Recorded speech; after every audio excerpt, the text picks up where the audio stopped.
Corvette held you up a little bit over here. That was nice of it. The problem is he's so fast on the straight and slow on the corners. But I guess that's a practice.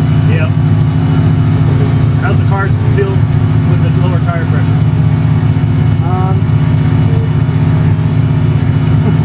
Feels better on the low speed, but not as good on the high speed. Okay, so we'll leave them where they are. Yeah. Just leave them where they are. Although the only thing I'm curious, is there a pressure difference between left and right? Yeah. Alright, whenever you want to go out. You put your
What's up, everybody? Good to see everyone in the chat.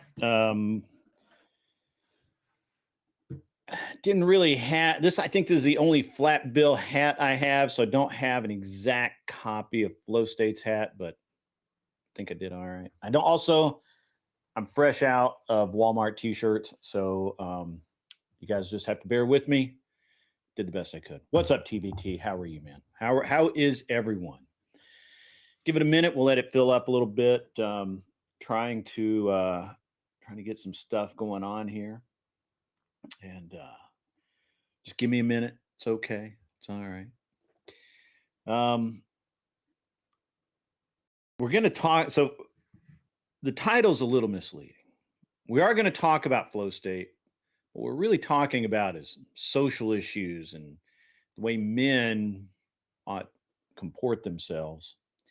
Not really going to talk too much about women today because, and I'm not one. Sorry. You know, there's been a lot of really weird shit going on lately.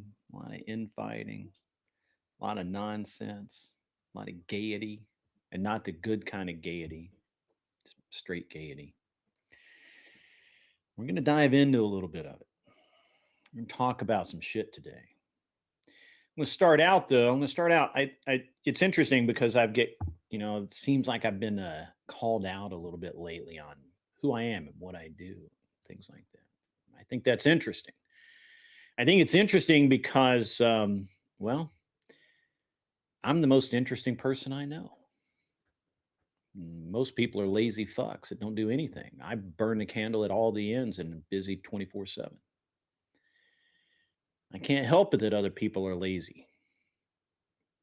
You know, I can't help it that other people in this world settle. That's cool. That's cool. If that's you, man, hey, you be you, pal. You be you. Not enough hours in the day for me. That's just the way it works out. Some people are like me, some people are not. So one of my projects right now is, last year we tried a lot to buy businesses.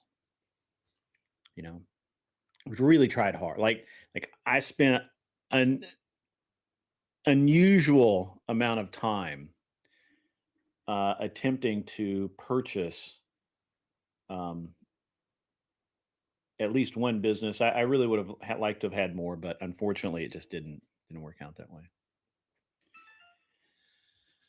And mostly because, look, I'm not stupid. I'm enthusiastic, but I'm not stupid. And so when I'm looking at a business, the numbers have to be right. The people have to be right. The foundation of the business, whatever it is, has to be right. You can't sell me a business and all of the vehicles that the business requires to operate be 10 years old, right? Like, or you just bought the first vehicle in 5 years that and it's 10 years old. Everything else is older than that. It's not how we do things. It's not how I do things. Other people, hey, You do you, boo-boo. That's the way I roll. So today or yesterday, I guess, I get an email from somebody that I know that's understands, kind of my personality, and they're always talking about, um, business and selling businesses and activities to other people out in the world. And they send me this thing, and it's an airline. Well, it's not an airline. It's a charter operation, Part 135. Um, that's fully certain. It's and basically it's not even for a business. It's for a certificate so that you can operate a business that's already had all the work done by the FAA. And these are really expensive. These you would think that wouldn't be something that would be expensive, but it is. It's very expensive. And they're asking $1 million for it, and that you can buy the plane that goes with it for another probably 900 to million five, something like that. And I just talked to the guy just a few minutes ago, the guy who owns it. He's local. We're going to have a meeting on Tuesday. I've got a thing in the morning. We're going to meet Tuesday and have some, we're going to sit down, probably have some coffee and talk over what this potential business actually is, what it could be, where I might fit in. Chart operations are hard, but the bones are good. The FAA is happy with it. It's a lot of good stuff. This is something. It's music to my ears. And this is what I kind of do. Yeah, it is true. It is true that I do not go out much anymore and dig ditches or cut down trees or any of that nonsense. I don't build houses technically. I don't have a hammer and nails or a nail gun. I'm not climbing on walls. I'm not installing roofs or anything like that. So that's true. That's all true. But what I do is I employ those people.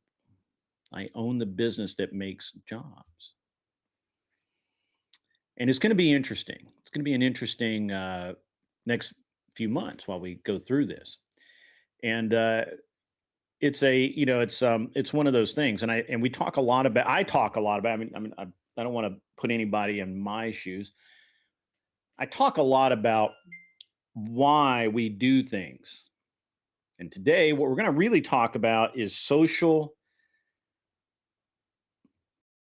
conduct, how we comport ourselves as men in society. And I'm going to pick on Flowstate. I'm going to pick on Flowstate because he's an easy target. And why not? Why would I not pick on Flowstate? So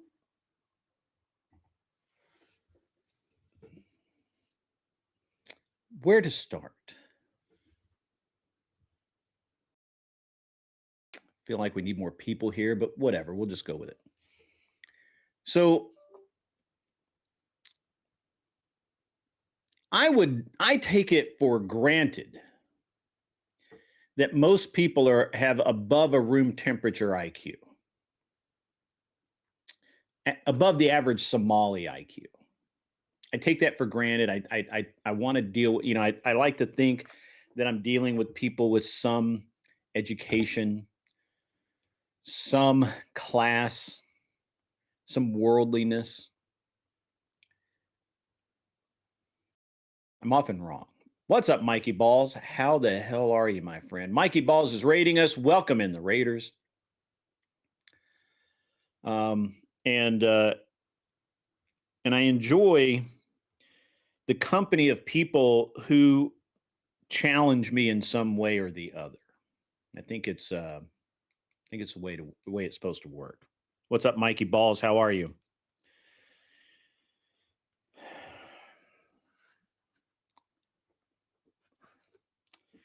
I've got the world's worst smudge on my reading glasses.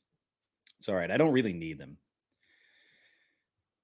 So, hey, Cameron, how are you? Kansas City. I'll be going through Kansas City in a few weeks on my way to Grand Island, Nebraska. If you know where that is.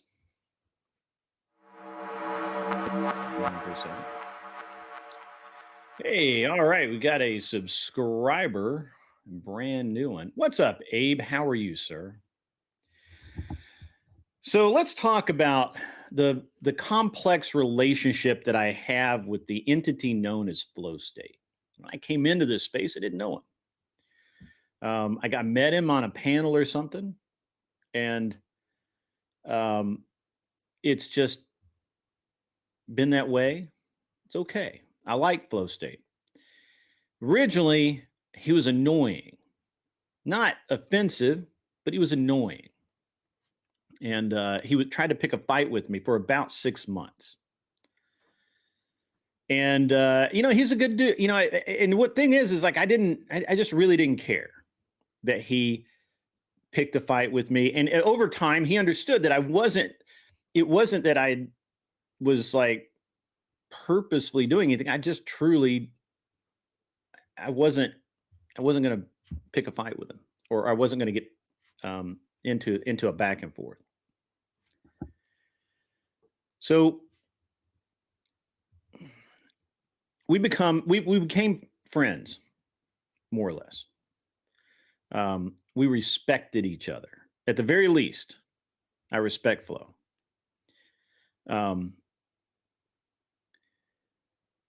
There's a saying, and I'm going to butcher the shit out of this. Anson probably knows this. He's a well-read man, but there's a saying that's a gentleman is never unnecessarily rude. Right? Never unnecessarily rude. That goes along with another saying, a very similar saying, be polite, be professional, but have a plan to kill everybody in the room. And I believe in that. I believe that's the way men ought to comport themselves. That's why I try to comport myself that way. I try to be very polite. I try to be very not professional anymore. I try to be very upfront, very polite, very even. It is a Marine motto. Abe is correct. Mattis said that. Mad Dog Mattis said that. And that's just a rephrasing of a gentleman is never unnecessarily rude. Well-mannered, good wording, well-mannered. I try to comport myself that way. I don't always succeed. I'm absolutely flawed. I'm a flawed human. I fuck up all the time. And if you don't believe that, just stick around and watch a little while and you'll see. So when I deal with Flowstate on his panel, I am polite because when he comes here, he's polite. A true gentleman is one who is never intentionally rude. I don't think that that's quite the case because gentlemen are often intentionally rude, but there's a reason they're being rude.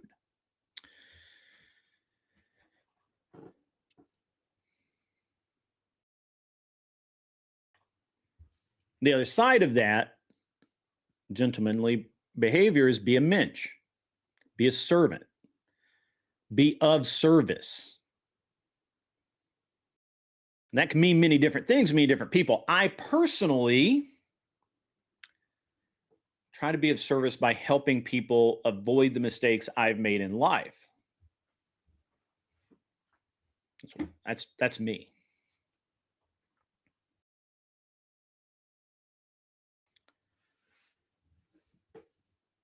Be a mensch. Be of service. I think that that's true. I think that to some degree, most of us would agree that that's a good thing to be. Well, there goes my camera. Give me 1 second, guys. I'll fix that. This is quite annoying, but give me a second.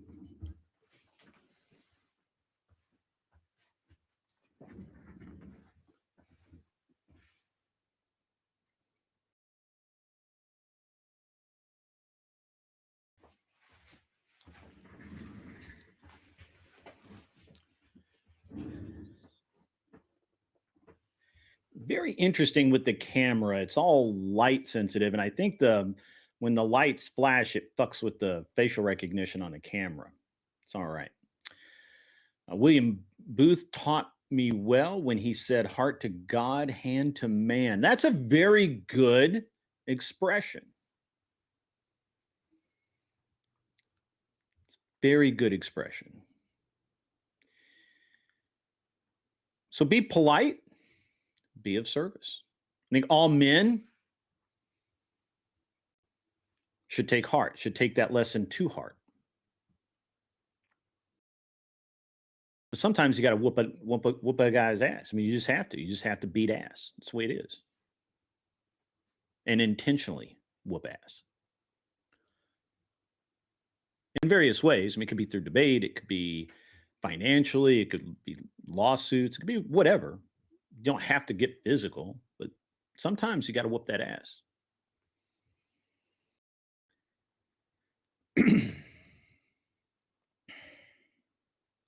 So Flowstate is a very interesting case study because I think he defines that. But people don't like him. I'm always a little like, why? What is it about Flowstate you don't like? Well, he says mean things about X. He says weird things about this. His position on this is weird, so I don't like him. That's actually fair. It's fair. I like it.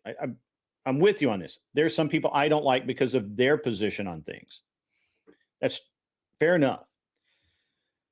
If that's actually the case. See, the thing is that I disagree with Flo on many things. I think he's absolutely the worst atheist on the planet. And now he's not even saying he's atheist anymore. He's agnostic. We're going to get him, boys. We're going to get him. We're going to drag him. We're going to drag him kicking and screaming into the light, ladies and gentlemen.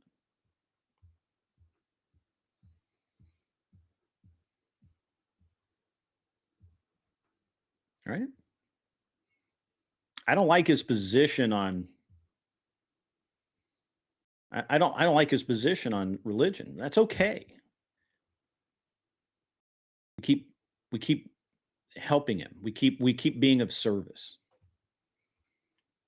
I don't like his position on some of the things that Andrew says and his position on Andrew's arguments. And that's okay. Honestly, I actually do encourage Dusty to go and argue with Andrew.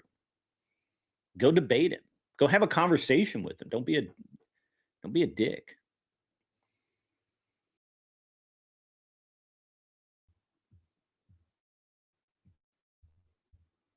Don't be a dick.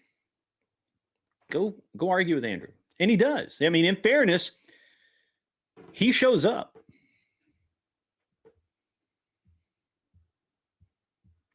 Well, you don't like that he supported Sarah. Now, this is going to be really interesting. So Sarah, I've actually been accused lately of being a Sarah lover. That's a very odd statement. Very, very odd. And I guess that's a little bit of a sidebar into, do I have a problem with Sarah? Yeah, I do. Do I dislike Sarah? Nah, not really. I think she's okay. There's a couple of things at play here that make it irrelevant to me. First of all, I'm a married man, so I don't give a shit about Sarah beyond I would anybody else. Right? I don't, there's not, it's it's just not a thing. Sarah banned you back when Naomi and I decided to be friends. That's very interesting. I did not know that. I wish you had told me that. So Sarah, I've always considered her. Well, so I had issues with Sarah. I think Sarah set me up in a debate so that her friend Neve or whatever could get some clips, which did work. I felt really, and look, I'm not saying I'm not going to say she did it on purpose. That's my impression. It doesn't really fucking matter. It's dumb, right? And I got over it. It's not a big deal. Do I think what Sarah did with Rob and Andrew is wrong? Yeah, I do. I think so. Yeah, I mean, I from my point of view, that's a ridiculous thing for someone to do and not expect some consequence. It's an even more ridiculous thing to do for someone to to do that and someone be pissed. So there's something here, guys. I think that this is the lack of social fucking skills. If I and I'm going to pick on Cleaner for a minute, if I say something that offends Cleaner, and Cleaner says, "Hey, fuck you. That's wrong. Don't say that shit about me." And I go, "Fuck you. I'm going to say whatever the fuck I want. Fuck you. Whatever." Cleaner has every right to be pissed beyond belief. But if I go, "Oh, hey man, I'm sorry. I really didn't mean that in any certain way. I was just being a little bit funny. I apologize, dude. Are you cool? Are we good?"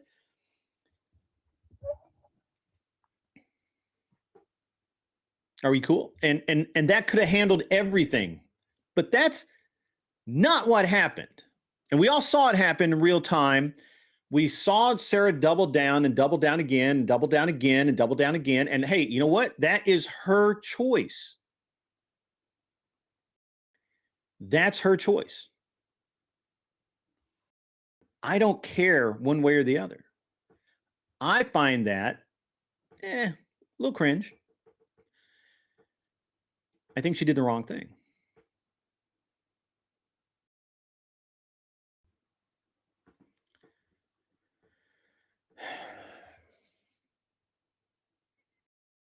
Do I think that I can't be friends with Sarah because of that? No, I am friends with people that they've done things that I truly dislike and hate, but because they're decent people, I can be friends with them. I don't know if I can actually be friends with Sarah anymore because of the lawsuit thing. That's my next thing with Sarah. If she goes ahead with the lawsuit, if everything continues the way it's going to go, personally, I can't really be involved with her during this. This is like watching this is not unlike watching two friends get divorced or separate a business. You don't want to get involved. You're trying really hard not to pick sides, because at the end, when everything's settled, you kind of want to be friends with both people, or you're waiting to see who treats you worse so you know never to talk to that person again. Right? And this is a position I find myself in regarding Sarah. And I think that Andrew was there. Yes, if you're not aware of the lawsuit, Sarah is suing Andrew for, I believe, defamation or slander. I forget which. Now,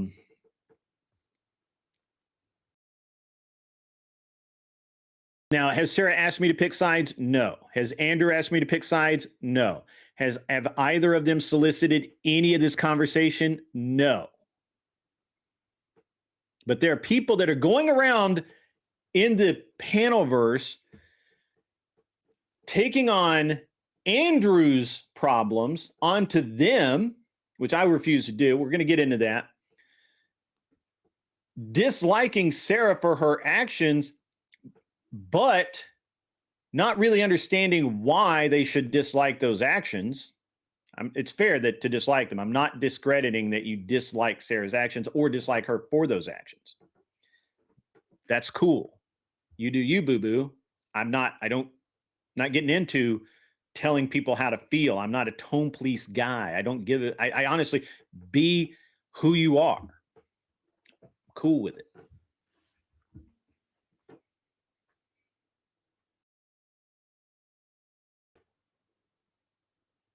Like many women, I think Sarah, and this is my observation. Nobody has said a fucking word to me about this. This is my observation from the outside looking in.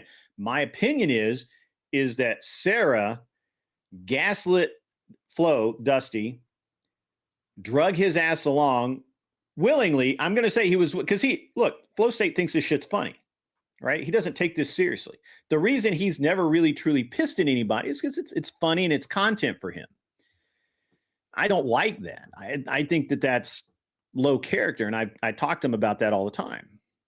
That's okay. That's his show. That's his shtick. That's his shtick. I don't hate him for that. Not like I don't hate the guy down the street selling fucking fruit that I don't like. It is funny. Yeah, certainly it is funny.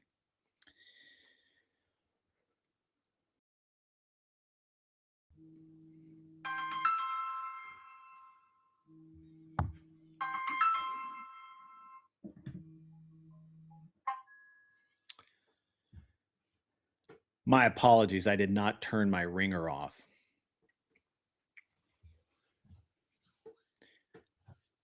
So just imagine, if you will, that you're in a friend group. One of those friends borrows $20 and doesn't pay the other friend back. And you get pissed because that friend didn't pay your other friend back. And you get so pissed about it that you confront that friend and get all up in that other dude's business. You don't know shit. You don't know what's going on. You know what's going on behind the scenes. You don't know anything. And this is how the internet is working right now. This is how the sphere is working right now. People accusing me of being a Sarah lover, right? Like, no. People accusing Dusty of banging Sarah. Possibly. It wouldn't be my first guess, but okay, sure. Maybe. None of my business. Don't care. What happens in the real world bleeding into YouTube, kind of outside my realm. You know what I'm saying?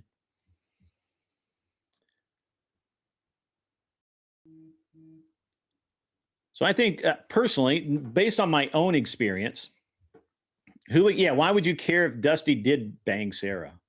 Why would you care? It's not your dick. Right? I already consider him a degen, right? So why? So this is actually something that really bothers me. And I'm watching the chat. I want to see your answers. Bonus points if you throw in some cash on the side of it, but you don't have to. Don't feel like you ever have to contribute to this channel. This channel is funded by me and my wallet, and it has been since day one.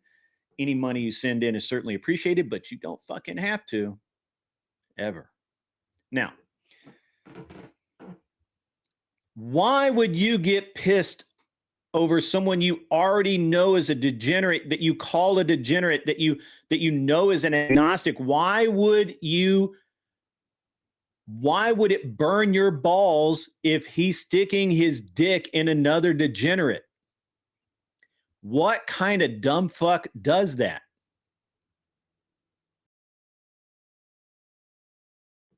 Do you see Andrew? Andrew doesn't do that. Andrew doesn't do that at all. He might make a comment. He might make a snide comment here or there, but he's not going to go into like, wow, any of this shit. I am. I'm going low class on this. We getting into weeds, baby. Why would any grown-ass man give a fuck who Flowstate fucks? Huh? What?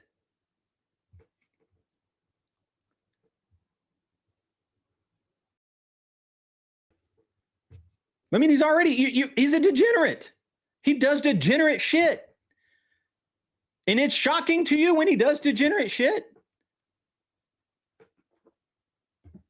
What? Are you just so fucking bored? Is it just that your dick hasn't been wet in so long you have to live vicariously through fucking Flowstate? Really? God dang it, man. That's gay, actually. That's gay.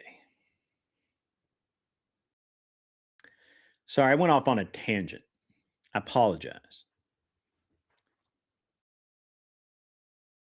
Now, Flowstate, whether he admits it or not, which I think he does, is a drama channel. He does shit to get a reaction. He says things that he knows will piss you off. The thing is, it's very rare that I have thought Flowstate did that in bad faith.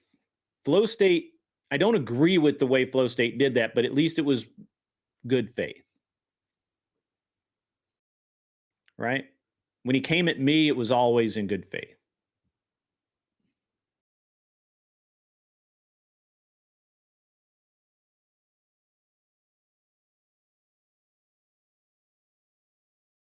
Now, does Flowstate hate Andrew?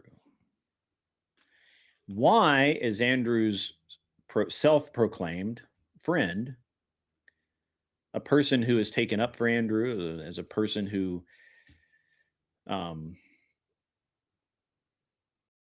has literally said, if you force me to pick sides, it's always going to be Andrew. I've said that. I mean it. How can I be friends with Flowstate and Andrew? Well, that's very interesting. That's a great question. I like that question. I like that question a lot. See, the thing is,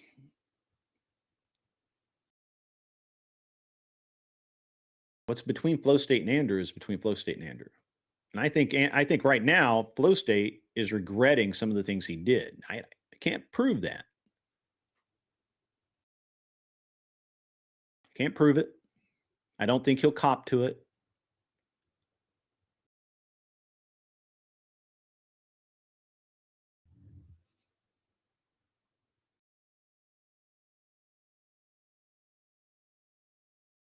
But I think he regrets what I think he feels gaslit by Sarah. I think that, and I don't look again.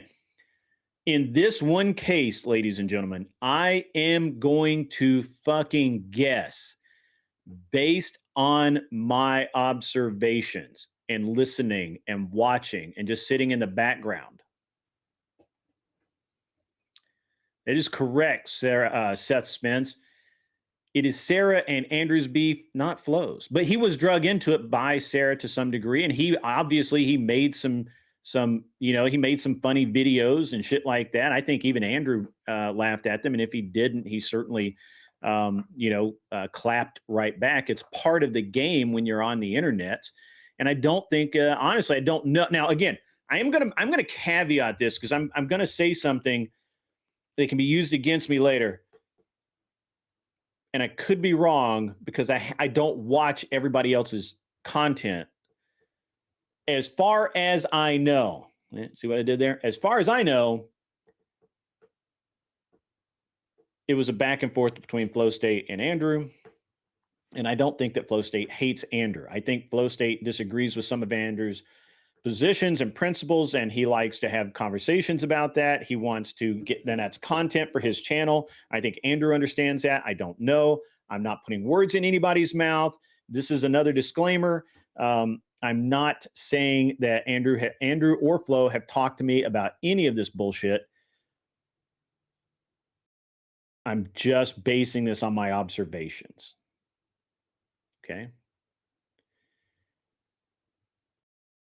Now, I've gotten to know Flowstate over the last 2.5 years, whether I wanted to or not. The guy's like a fucking disease. He just gets on you and he just doesn't go the fuck away.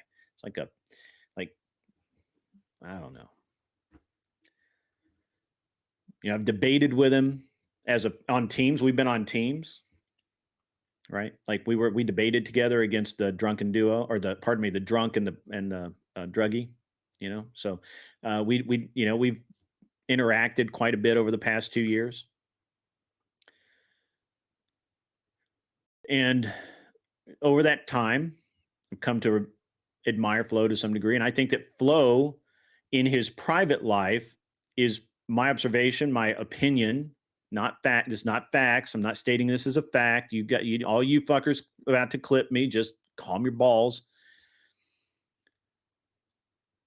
My observation is I think Flo is more conservative in his private life than most people give him credit for. I think that I call him a degenerate in jest, but some people call him a degenerate as if it's a fact. And I honestly can't find a lot in Flow's current state, the state of Flow. In Flow's current state, I can't really find a lot of actual degeneracy. He calls out people all the time for being degenerate. He calls out people for fucking lying. He calls out people for deceiving other people on the internet.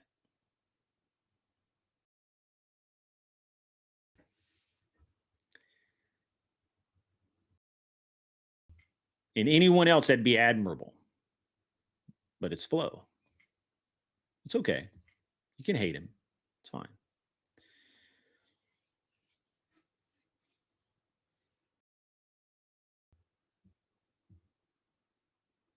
And I'm using Flow as an example here, really.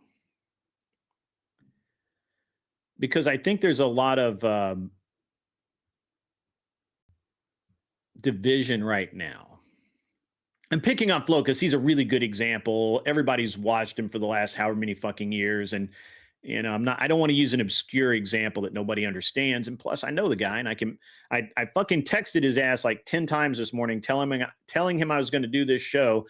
And he's probably still asleep or he's eating cereal.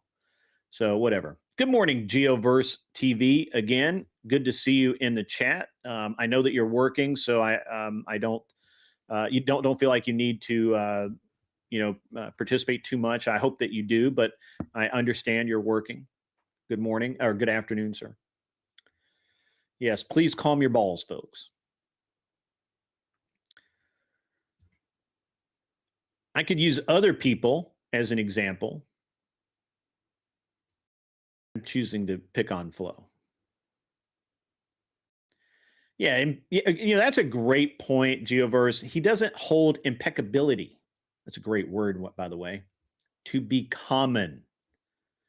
We all fall short. I fall short every day. I tell people I'm not, and I should have started this with the disclaimer, I'm not a nice person. I'm not a particularly good person. I fall short every day in many, many aspects. It takes all of the energy, all of the effort, all of the willpower that I have to get up every morning and just not be a complete and total dick. Because that's actually my default setting. That's where I want to be. Angel Berber comes in with Dusty inserted himself into the beef. He did do that. He chose that path. He could have stayed out of it. I thought he should have. I agree with that. But he chose to insert himself. Yep. And others in this space followed suit publicly. Yeah, absolutely. 100%. He did do that. He absolutely did do that. This stream is screaming, Andrew Wilson, please give me some brownie points and kudos. I honestly don't need Andrew kudo points or brownies. I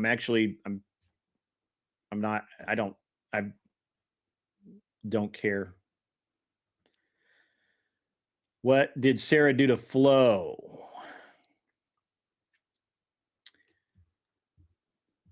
I will talk to you privately about what I know because this isn't really like public.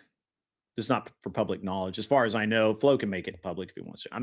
I don't out people's secrets. And I don't even know the whole story. I don't want to. I really don't give a shit. Yes, Flowstate is dusty. Flowstate became dusty because Flowstate's channel got nuked or whatever. Banned, whatever it was. Then I haven't been paying attention. Well, I've definitely been paying attention. No, I agree. Dusty didn't actually insert himself. Dusty was in there from the word go, right? Like he was part of the problem. Yeah, it got demonetized. Well, it was also taken down for like 3 days or something, I think. And then he got demonetized. And he got the monetization back, but by that time he had already built up the powdered dusty or what the fuck ever. So I don't know. honestly wasn't paying much attention. Oh, guy in chat. Yeah, gotcha. Dusty's the only reason I know Sarah got baby daddy drama. Oh, yeah. I don't really get into that shit, to be honest. I don't really care. Why would I ever assume a snake won't bite me? So that is a great word or great sentiment. I like that.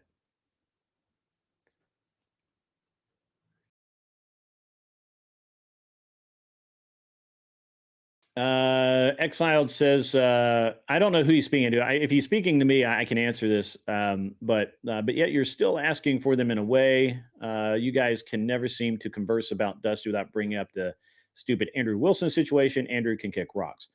Look, here's the thing. I'm only using the Andrew Wilson. I started out using my situation. Geoverse, do you have me on Discord? I will send. I can send you the link on Discord if you have me on Discord.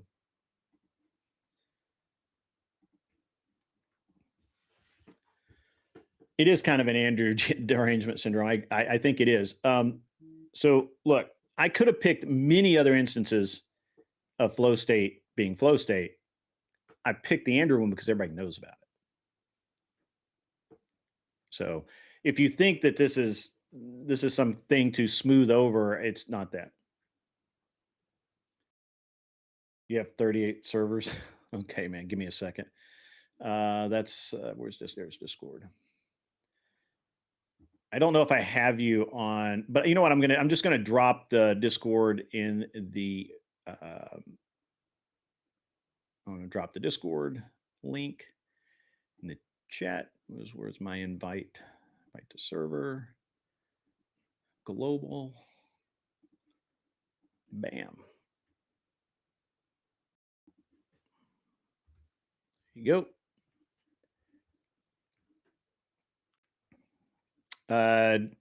Beth says that Dusty's actually a good man. He never hesitates to help or teach her things need or want to know, and he actually is honorable. I actually agree to some degree that I think he's honorable.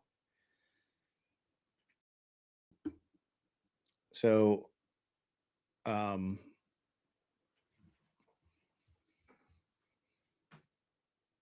look, I'm using Dusty as an example here, guys. You guys are getting too far into this. In the current state of this, whatever the fuck it is, where all of the channels interact and all of that, in this kind of space, there's a lot of infighting. There's a lot of nonsense, and to some degree, rightfully so, right? To some degree, rightfully so. He 100%. You know, the thing with Sarah and Andrew and Dusty, that's all very interesting stuff, and it's certainly stellar, right? Like it's a great example. But I could have used any other example. I'm picking on Flowstate because I know him and I know that he's going to see this. He'll probably get a laugh out of it, and he's not going to get all pissy, and he's not going to be, he's not going to be all gay about it. So I couldn't pick on somebody. There's a limited number of people that I could do this with because they get up in their feels. I could probably have picked on Mikey Balls, but it's not a good look to pick on a one-legged man. So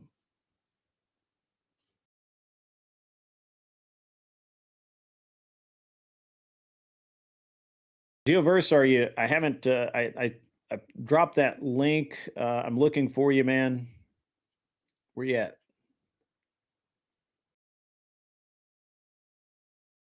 I know we gotta hurry. Yeah, he's in the waiting room, maybe. Got you. I found you, bro.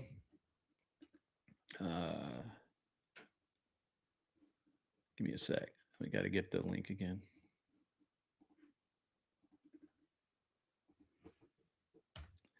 There you are, my man.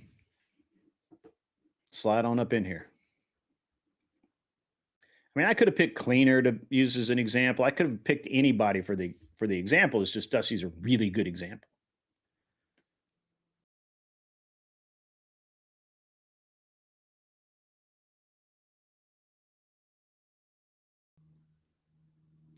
So Angel Berber just made a very good statement in that those qualities that Beth just listed or stated about Dusty can be attributed to Andrew and Rob as well. So by your logic, they get the good man card as well and should get the same grace. Abso-fucking-lutely.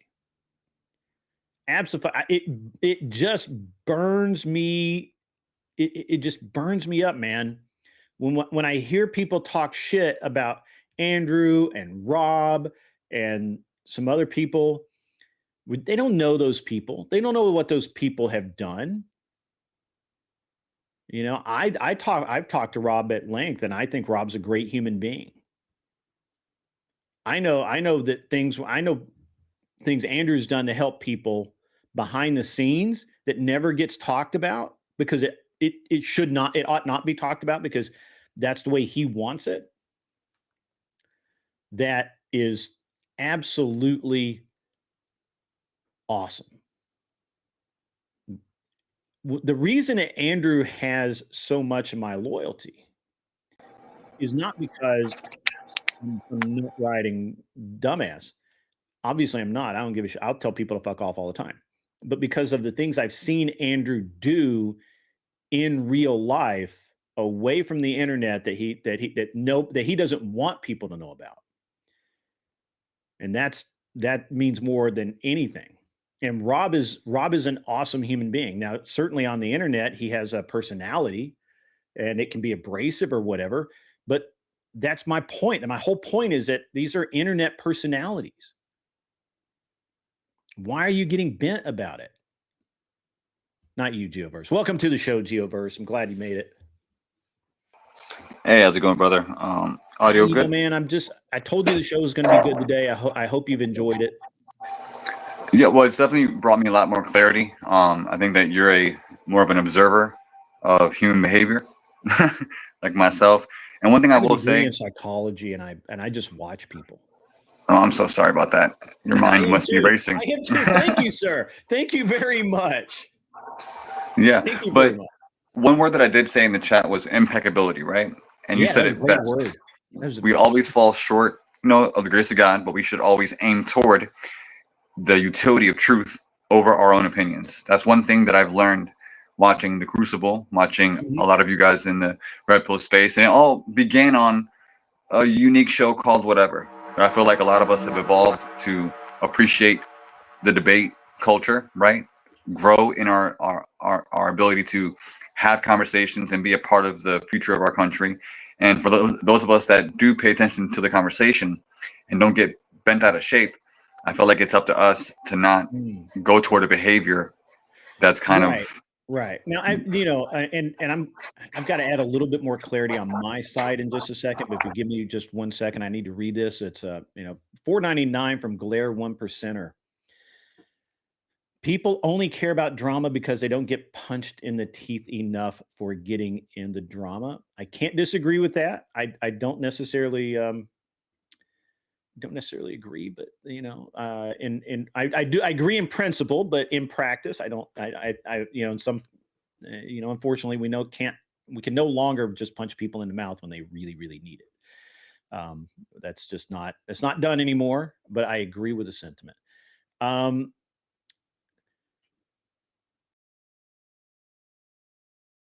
Right. So I'm not really sure I follow the Seth Spence thing right here, but I'm going to try and understand this. Geoverse, maybe you can help interpret this. You've probably been paying more attention to chat than I have. You mean Grid agrees more with Andrew than he doesn't, but you're trying to force him to agree with Flow. More intriguing take. Wouldn't recommend, but you do you. Okay. All right. So here's the thing. I think Andrew and Flo are more alike than they are different. I can't prove that, and we may never know. people are different anyway, right? Geoverse, you and I are different. We probably hold very much the same worldview, but we probably approach it in very different ways. Correct? Is that fair? Yes, but the one thing that I like that I've learned from the Crucible and Andrew is that he doesn't allow the conversation to go past either himself or the other person. So Sure. if you and I say that we're Christian, but I say that I'm learning and leaning more toward orthodoxy, and you weren't, right there to pretend that there aren't active debates between you and I to have in the future is a bit, lack of effort. So like when you say Dusty and Alex Andrew are similar, I don't feel that Dusty has the same approach toward foundation like Andrew does. I guess there's comedy, there's satire, entertainment, but you can always point toward how Andrew isn't just an echo of his community. There are many people in the Crucible that I don't see eye to eye with, even in higher level management. Okay. But the fact that I don't agree with an entire community that I'm a part of brings more thought provocation and growth my way. But with Dusty's channel, I go there and they're all trashing Marte, or they're all trashing Vic, or they're all like they're like a hive mind. Crucible, I don't like half of y'all, but I respect the conversations we have. I do find that that culture does exist, correct? But that's a culture that's not. So I'm gonna counter with, I believe that has nothing to do with worldview, and that's culture. You can have Corinth in the Crucible literally saying the exact opposite of everything you're saying, and it's fine because of the culture. I wouldn't say that it's a hive mind. It's a so much as it's a what's the word I'm looking for here, or the phrase I'm looking for here. It's almost like a trial by fire, right? Where so I can go into Dusty's chat and I do not agree with a lot of the things that are said there, and they'll come at me a little bit, but more or less they're going to leave me alone because I've stood up to them and I have made my points, and there's just no point in arguing with me any further about it. Correct? I mean, like you use the example of them going at Marte. Certainly, they do that, right? I don't know that. I think the humor is kind of dropped out of it, but certainly some would, because they're, stupid people do stupid shit. I'm not saying everyone does that. Well, I'm more so saying. I'm sorry. Go ahead. No. I get, so Marte made the statement to me that he doesn't come here because he's concerned that people in the chat will make fun of him, and that's fair, right? And certainly he doesn't need to feel obligated to come over here. But I personally would, I find that lacking. I will go anywhere I want to on the internet, or that doesn't ban me on the internet. I have no problem going into when Flowstate was going at Andrew. I had no problem going over there and saying, "Hey, stop! When I'm here, don't talk about Andrew that way," right? And he agreed with that. That may be a mutual respect thing, right? I don't know. And he's not here. I did attempt. By the way, everyone, don't think that I am talking behind Flow's back. I texted him several times this morning. I said, "Wake up, fucker. Get up. You're burning daylight. I'm going to talk about you today." And he's not here. And that's okay. Right. But I do think that going back to your example of you being Orthodox and me being Baptist, correct? We could have discussions about that, but our worldviews are going to be pretty much the same. Correct? I think I was on a panel with you where we had a priest on panel and another creator, where as an inquirer I came in and I had a lot of disagreements, but they were all based on my lack of knowledge, right? And that day was one of the most inspiring days for me. That humbled me. And there are many points where if I'm wrong, I call that a win. I believe so. Yeah. I really like that the father. That guy was really, he was sharp. He was really sharp. it was off stream, which is what I respected the most. I mean, we spoke for hours, and the majority of it wasn't even on stream. It was just a moment of one guy struggling with, the road to take, Sure. one scholar, and yourself.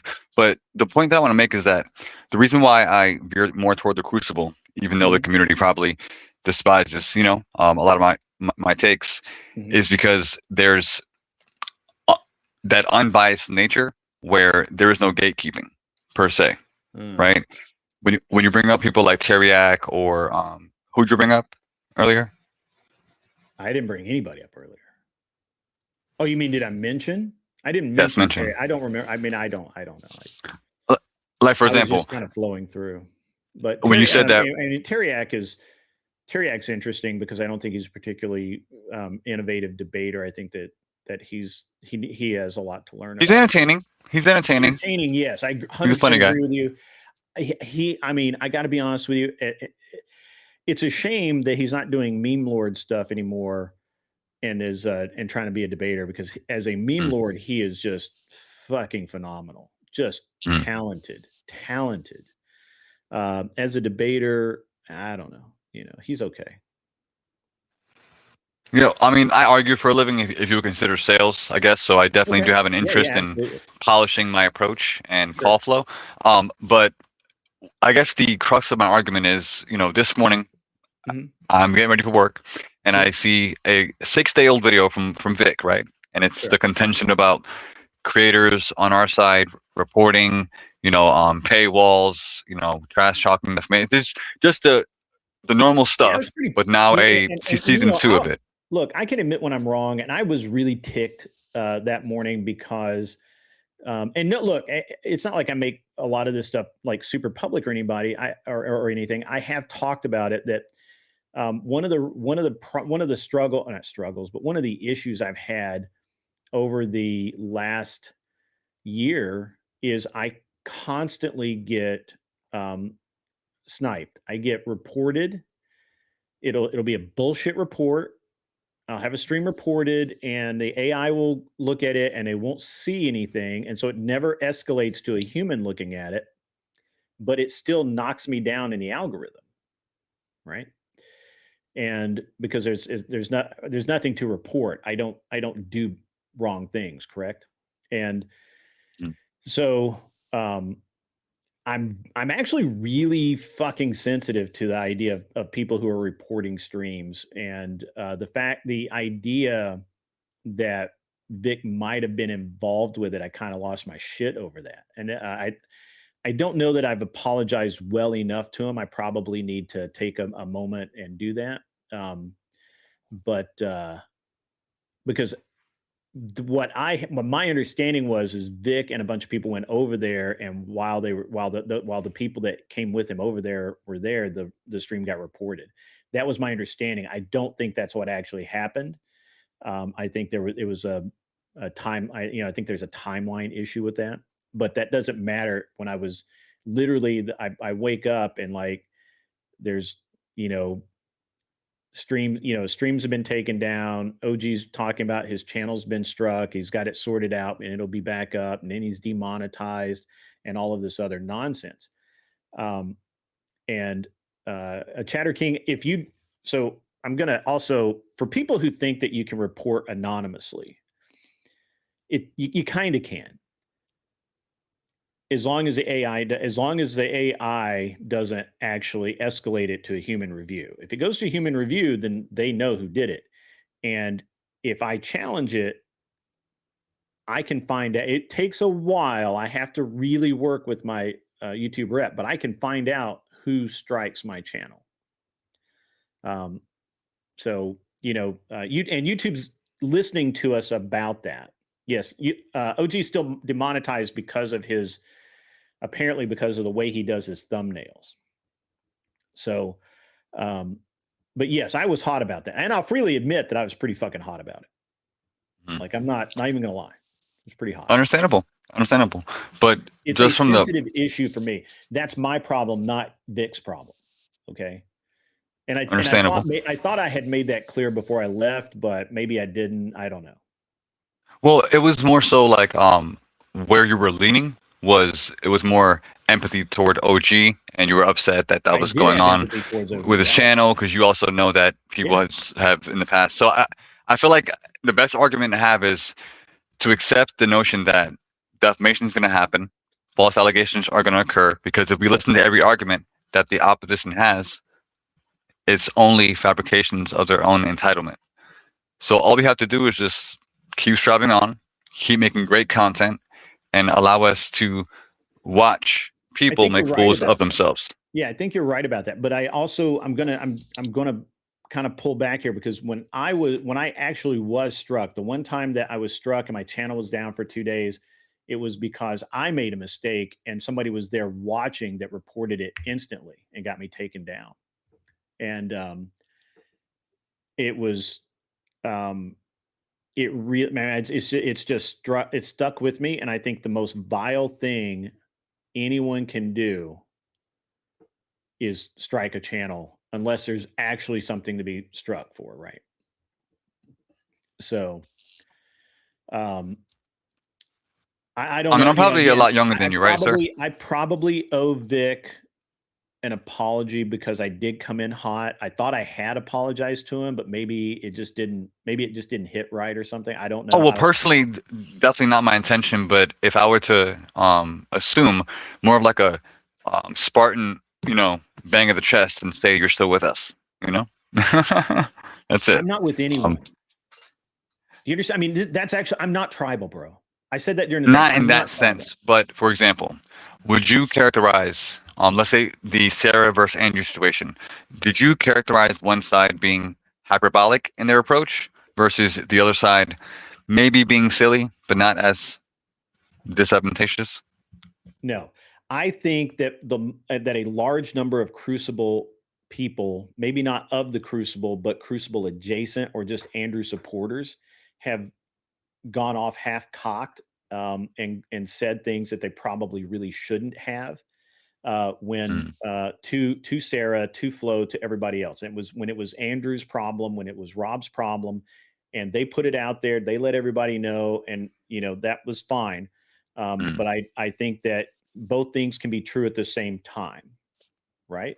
Like, yes, Andrew has a legitimate beef, and I agree with his beef, and I'm personally have withdrawn from talking to Sarah, especially because so let me give you my timeline on this, right? So I come in. Do you know that the night all of this happened, I was on Sarah's panel because I was at TwitchCon amongst a wrap of literally a mass of degenerates, the most degenerate thing I've ever seen in my life. I was there, and I just I was just streaming for a little while, and I hopped on Sarah's panel. And all of this shit started happening. And I didn't really understand what was going on because I hadn't really been online a lot because while I was at TwitchCon. And then I start figuring it out, right? I start figuring out that Sarah had kind of talked shit about Rob and look, the talking of shit is no problem. I talk shit all the time. But you don't stream snipe. That's what Vic said last time you guys were talking. Stream sniping is very different. There's a lot of things I think that people ought not do in this space that they do anyway. That's my look. Hey, I'm not the god of the internet, so my opinion really doesn't fucking matter. But when that all went down, I told Sarah and Flo, don't put me in the middle of this. We're all friends here. But if you push me, if you try and make me lean one way or the other, it's going to be Team Andrew, 100%. Because so you agree with me. But Andrew is Andrew's my friend. Like, you guys are cool, but he's my friend, and I'm gonna be on my friend's team, right? That's just again, while I'm not tribal, I will be 100% that is the way it is. And there's some reasons for that I don't need to get into. Neither Flo or Sarah have really pushed me to either side.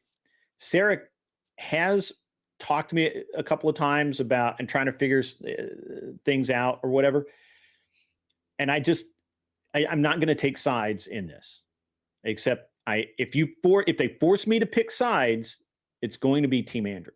Now, the breaking point for me was the lawsuit. That's the breaking point. That's why I will be courteous to Sarah. Okay. I don't want her to treat her poorly. I don't want to treat her badly. But I am distant because this is not unlike, again, watching a pair of friends go through a divorce or a business separate, where they're dissolving a business or something like that, where you know both people and you just don't want to get involved, right? Because it's between them. But the lawsuit changed everything for me, and I think it changed things for Flo. I can't say that for certain. It's my feeling on it, my observation, if you will. And I personally believe that Sarah gaslit Flo, based on my interactions with Sarah, by the way. My interactions with Sarah over the past year or so,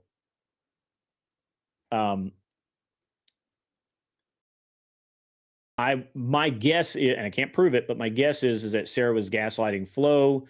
Flo happily plays the White Knight quite often. The story writes itself, right? And I'm not giving Flo a pass. He certainly enjoyed dueling with Andrew. It's not like he's not having fun doing this, right? I'm not giving him a pass at all. I'm just saying that when we break it down, it's very clear to see. And I didn't intend to get this deep into it because I was just using Flo as an example that everybody's aware of the behavior that's going on in the space. And I was just kind of picking on him. But since we dove into it, that's where I stand. That's what's up on my side.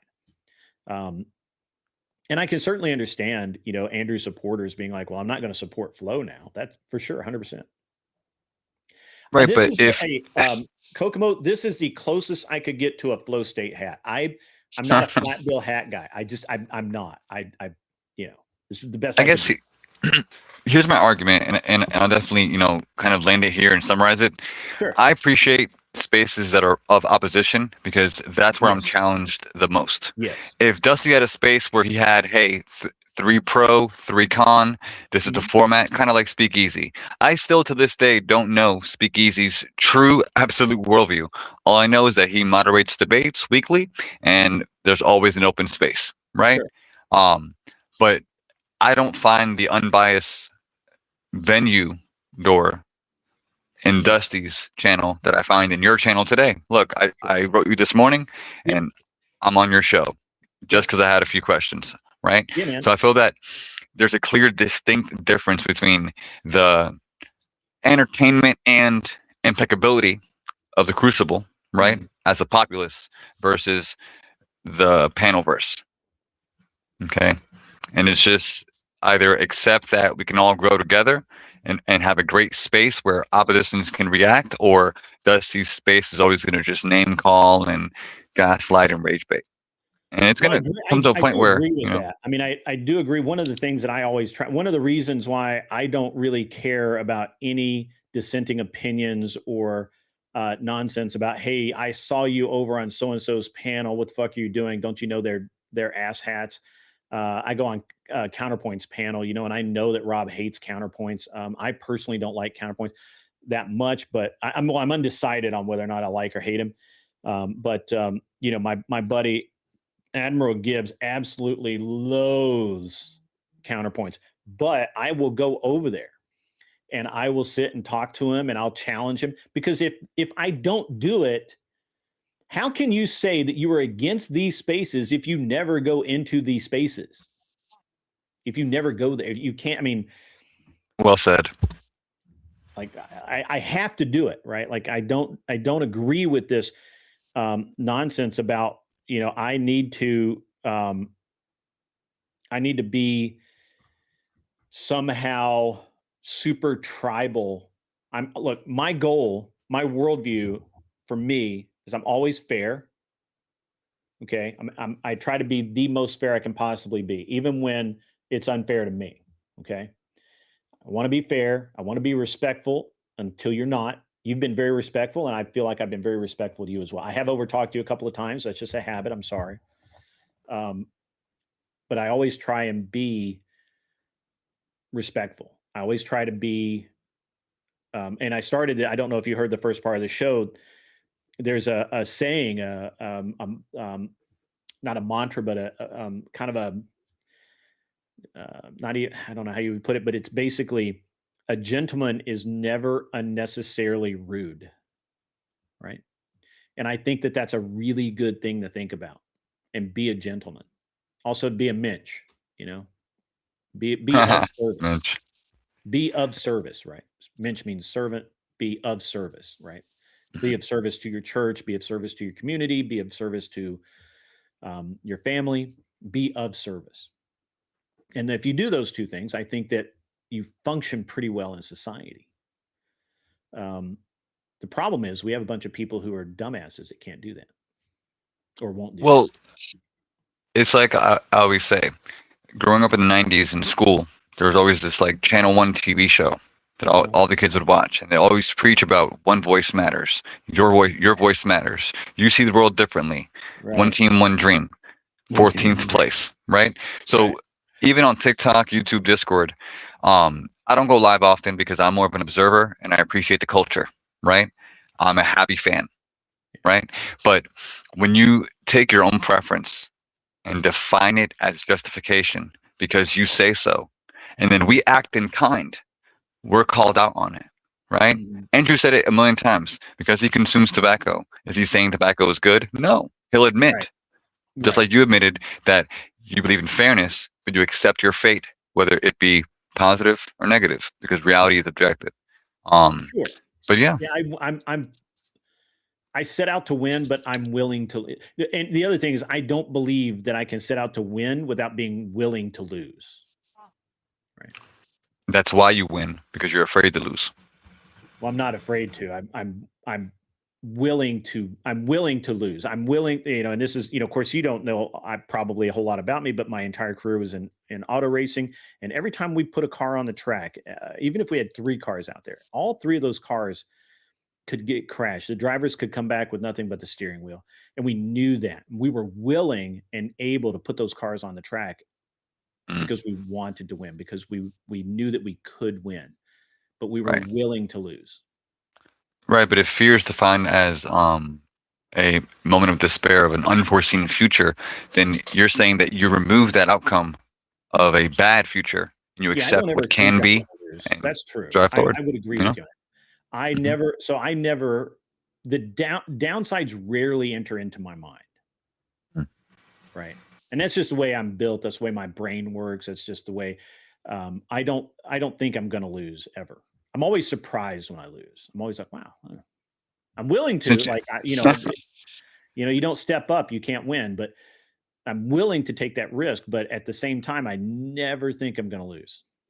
Well, since you gave me a mantra, I want to offer you one. I love mantras. When I win, I win. But when I lose, I learn.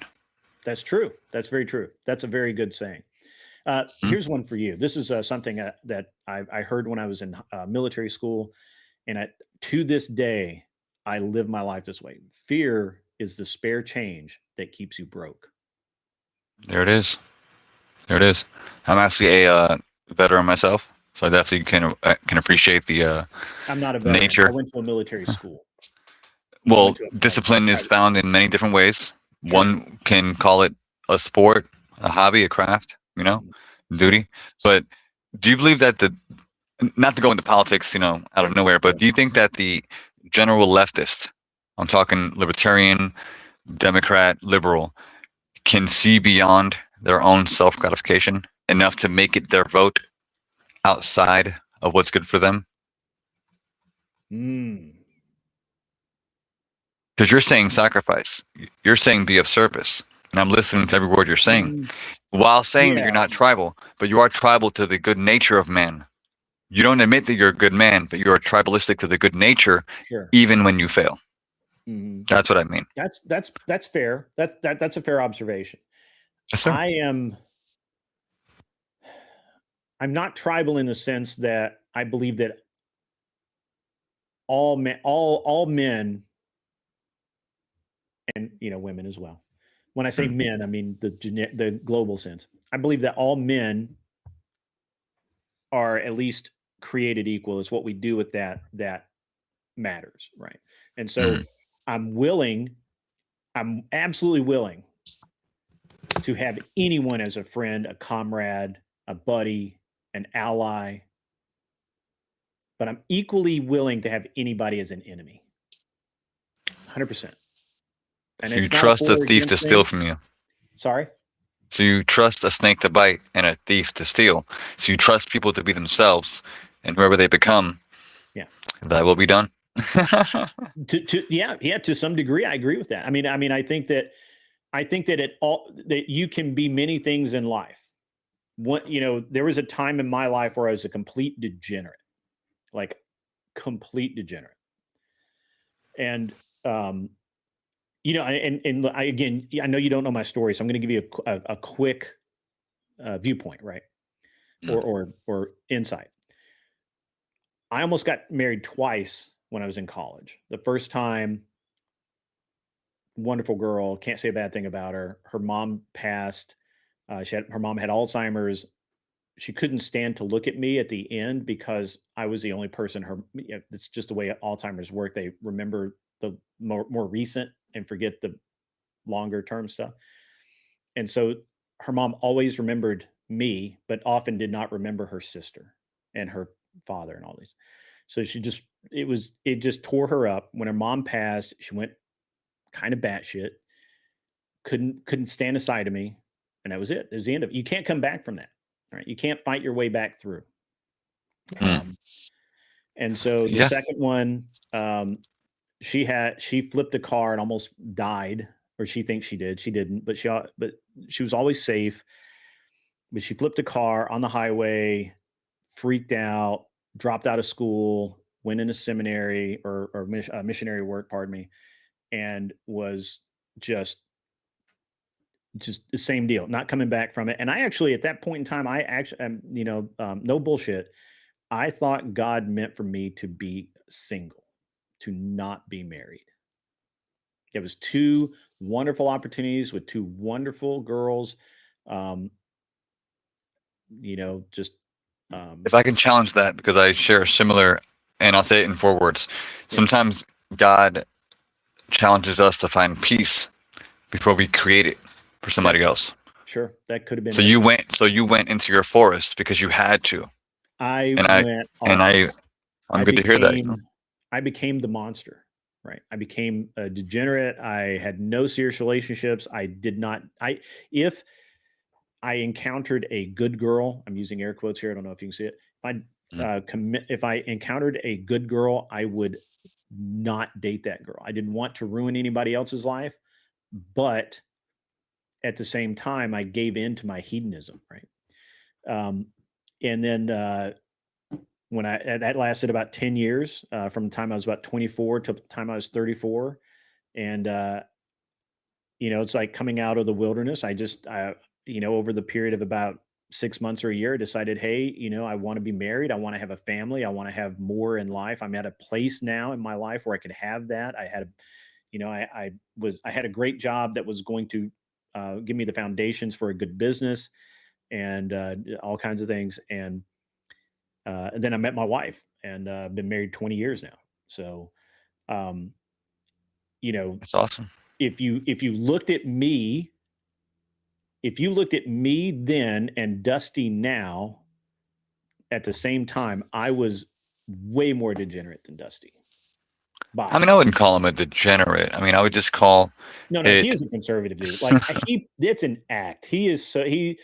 I've been on the phone and heard him talk to his kids, and I'm not gonna like throw the guy under the bus, but he's not a degenerate. He plays one on TV, right? I'm just saying. Yeah, like I'm not God by no means, so for me to call someone a degenerate, it would have to be like a blatant, 100% have evidence. But but what I will say, pertinent to what you told me, is that when it comes to marriage, shortly put, we find that person that we were never looking for, because that's when you were meant to find them. Yeah. I got married at 35, 33. I got married at 35.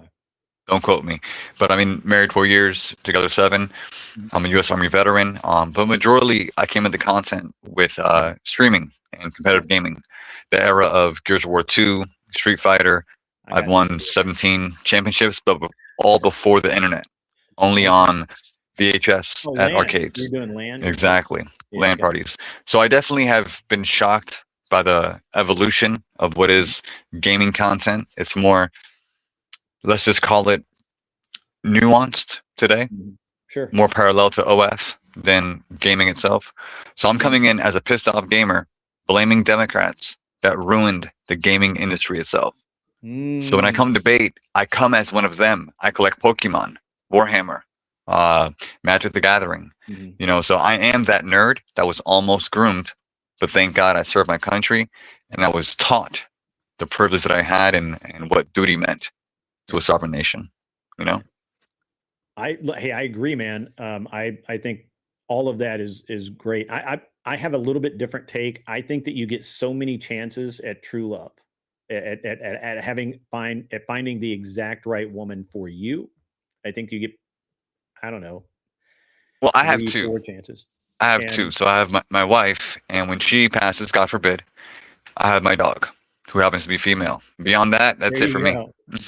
I think that you meet people in life along the way, and you have so many chances, and if you just skip them all, or you abuse them all, or you're a jackass, and you burn through them, then you may be destined for a life of solitude. That's my belief. I mean, I'm just asking, Grid. Like, I'll say it plainly. How many boats do you think God sent to Dusty? How many boats did he put in front of Dusty? I don't know, but I know that, like, so I know his. I don't know enough of his history. I mean this metaphorically. I'm not calling him a bad person per se. Who had a drug problem or something. So that was that I don't know how much he is, kind of not to blame. Obviously, I'm tracking.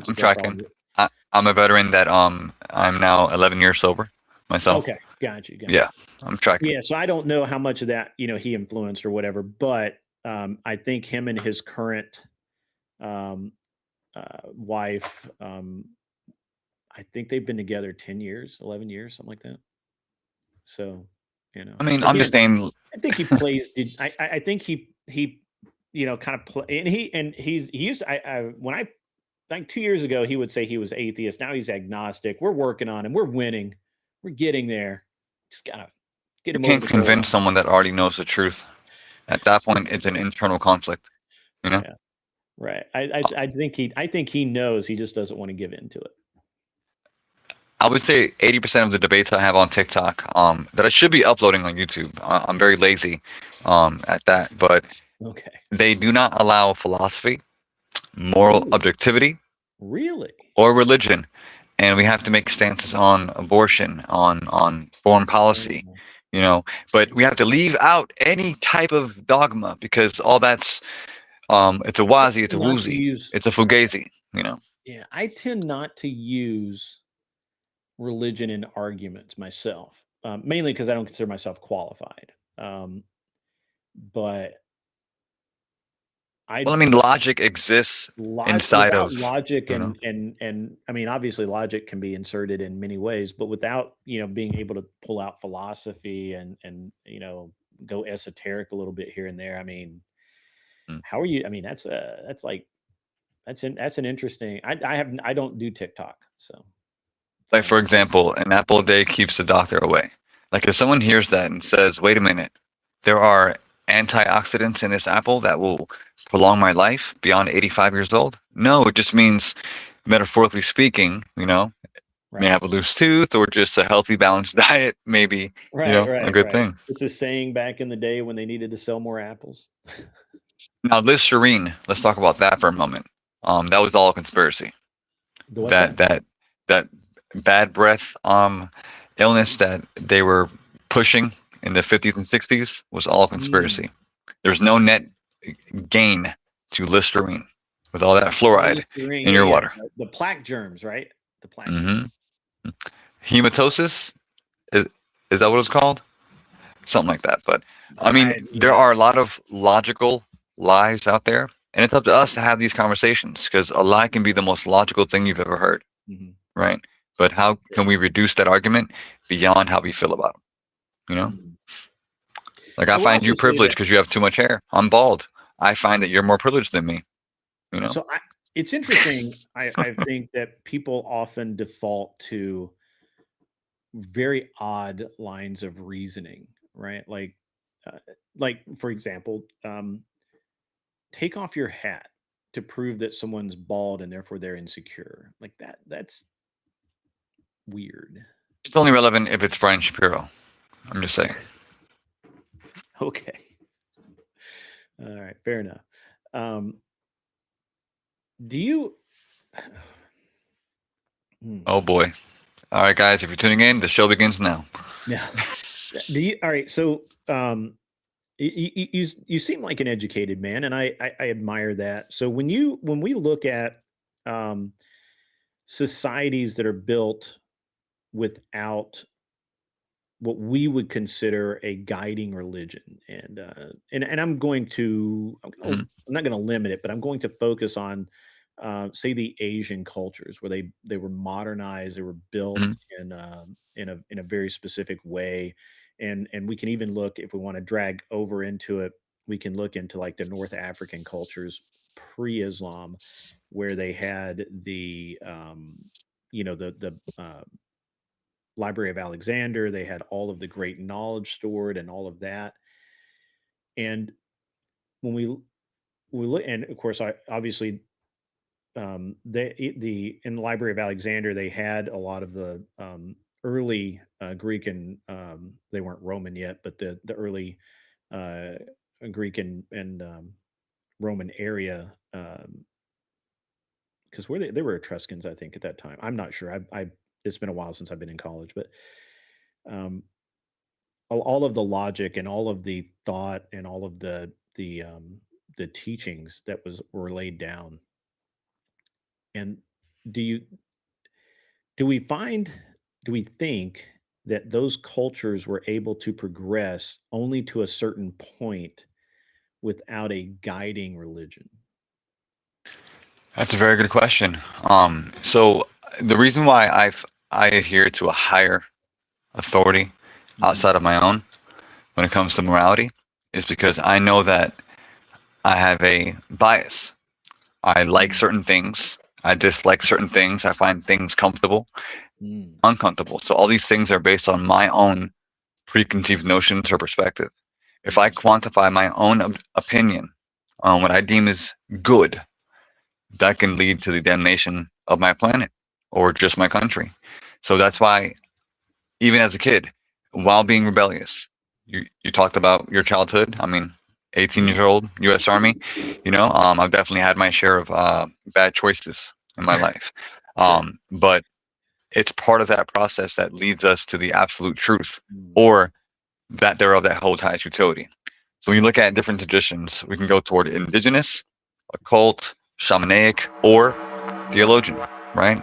Because when I hear logic, I think more like Aristotelian, that model. But when I adhere to God, I stop at a certain point because I accept my finite understanding, right?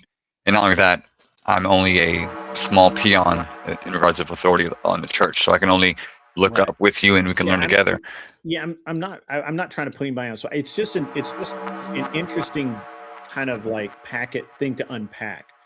Now, obviously, I believe there were religions at those times. They just weren't a Christian religion or even a unified religion necessarily. And I think that it's one of the questions that's asked in a lot of philosophy classes when teachers hate religion or ambivalent about religion, is to talk about how the East, how those cultures in those areas were able to develop so far and have such um, advanced for their time societies without without a centralized or organized religion. And of course, in a true philosophy class then immediately recognizes that while there wasn't an organized religion, there had to have been, and there's always signs of some sort of higher power that humans look to guide them, right? So it's very Well, interesting. It's an well, to interesting thought respond, process. also to your compliment, I'm definitely not college educated, high school education, but I love to read because English is not my first language. So the accent and dictation are all a farce. Jim Carrey, Robin Williams, just that TV raised me, right? But what I will say is that if a society is only basing their morality or compass on a Google search that did not exist when only we had our own nature to observe. Yeah. There were people that thought other people were good, and then looked toward the timeline, and what we deem as good people were the ones conquering. Look at our true indigenous history, right? So we have to understand that human nature is a living, breathing tangent that we can't just say this guy wrote this, so therefore it's good. Don't look into it. Yeah. We have to challenge ourselves, but never accept that our own perspective can ever be an absolute. That's why we have these conversations. And it's very important that we keep doing them, because we have to get down to the, I guess you can say, the crux of the argument. Because in our lifetime, I'm sure that we've seen a lot of terrible choices from men in power that we definitely want to avoid for not only ourselves, but for our families. And it's a lot more important than getting reported or drama with X and Y. The future of our generation is at stake. So great. It's a great segue. I actually was going to ask you, are you familiar with the story of Diogenes? I am not, sir. Okay. So he was a Greek, a wealthy Greek who lived in a time of Aristotle and argued with Aristotle and all of the other great logisticians of that era. And he basically just walked out of his house one day and to live a life of poverty, begging in the streets and acting superior to everyone that he begged from, more or less. And he would literally be dressed in rags, eating food he stole from dogs, and make kings wait to talk to him because his viewpoint, his advice, his ideas were so valued. And what did he say? A lot. If you want me asking. You have to go read. I mean, it's intricate stuff, and it's but Diogenes, my favorite. Yeah. But if we can stay on that thought, imagine, if you will, an entire industry of music, arts, movies, where there are wardrobes already pre-made, costumes pre-fit, and just people to fit certain roles.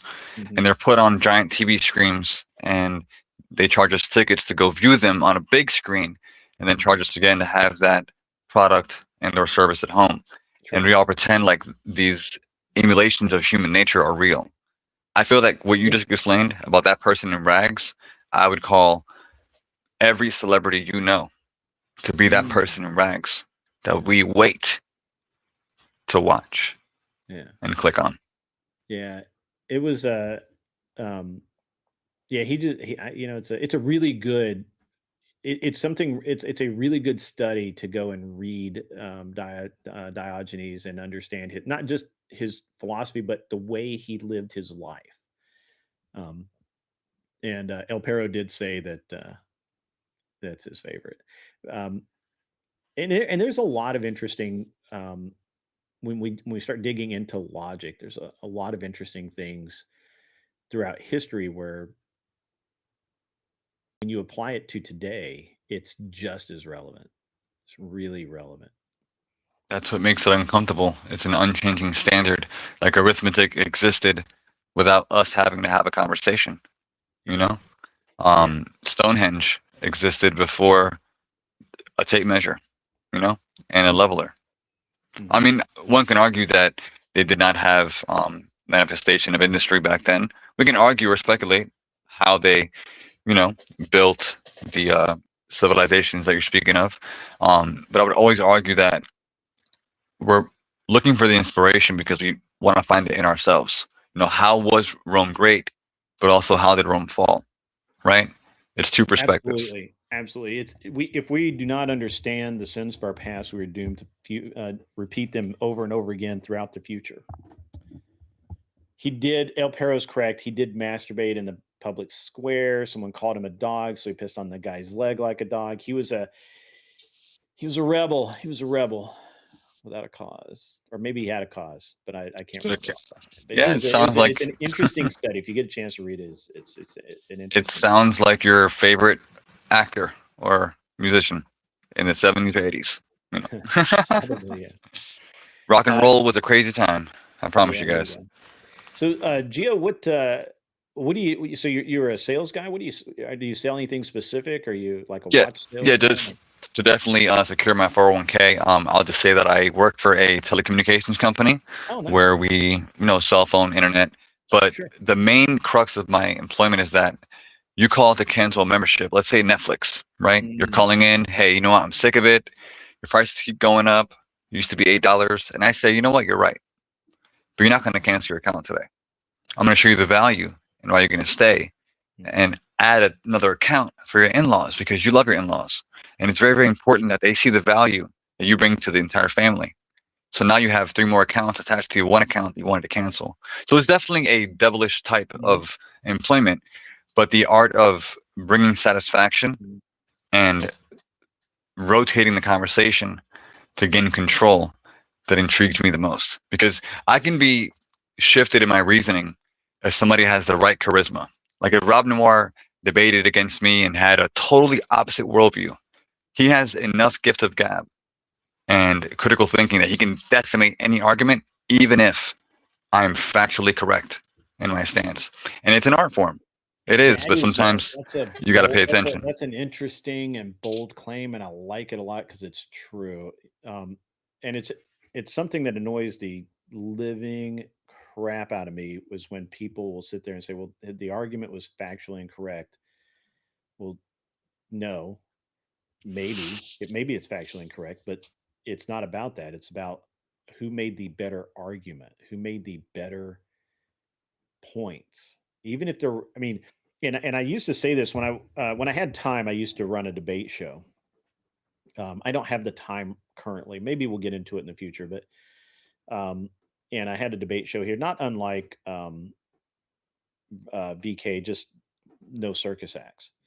And the interesting thing is that we quite often would have somebody be like, but I'm right. This is what it is. And it has nothing to do with you being right. It has everything to do with your argument, your points, your ability to articulate and sway opinion.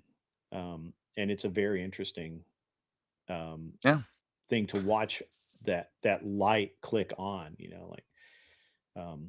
I'm quite often, I try not to be wrong, but I can be argued with and figured out. Well, the most important thing is that you're making sound, and I don't know if this is a compliment, but a few years back, right, as an observer and a YouTube subscriber, I found you by way of, bear with me, Andrew Tate, Fresh and Fit, at whatever, Andrew Wilson, and other channels where you guys just decimate and make logic sound fun.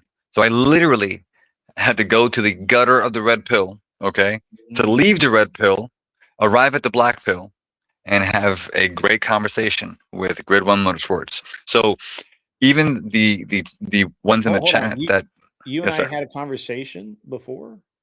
Oh no, I'm talking about today. Oh, okay, yeah. All right, I was like, wait, I think I have talked to you, but I didn't think it was anything like really crazy. No, I don't think that you and I were seeing eye to eye because I feel like I was kind of in an argumentative state with the host. Yeah, I like argumentative state. That's one of the states. Yeah, but unlike a Kamala Harris supporter, I didn't take it personal. Here I am today having a great time. But the point of the matter is that even terrible channels that one would say are inconceivable to rewatch, the sound we make can lead us to big or small channels that could shape our foundation and Grid, you're a part of that. Andrew, who else? I mean, both Andrews, Tate and Wilson. You know, that's going to give me a segue here. That was really good. I appreciate that. But before we do that, Tootie, I believe that's Tootie Bug says, "Hey Geoverse TV, can I ask you to say something for me? Can you say suffering succotash, pretty please?" Oh yes, sir. Certainly. Suffering succotash. I assume it's a Looney Tune reference. Yeah, I get where she was going with that. So that's an interesting thing. So there was no such thing as the panel verse before the Sarah meltdown. And yet now it's basically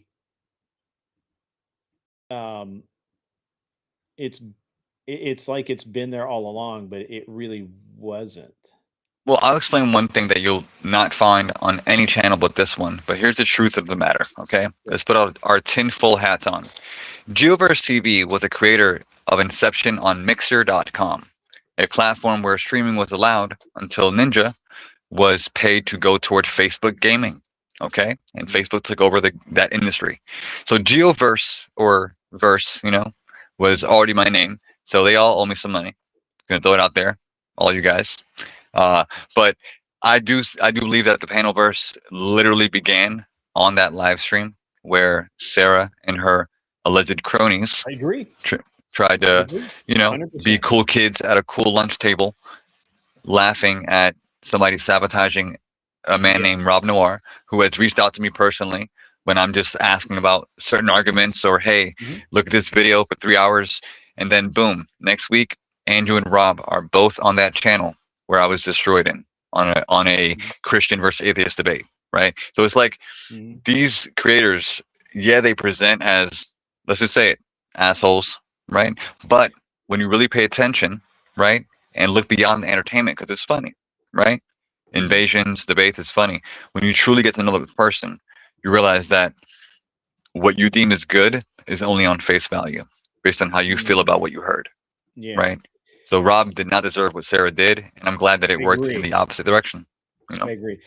And it's not, honestly, so to be honest with you, my personal point of view is Sarah should have apologized for what she did, and half of this would not have happened. What does the Bible say about pride? Exactly. Because that's exactly what happened. That's a very astute question.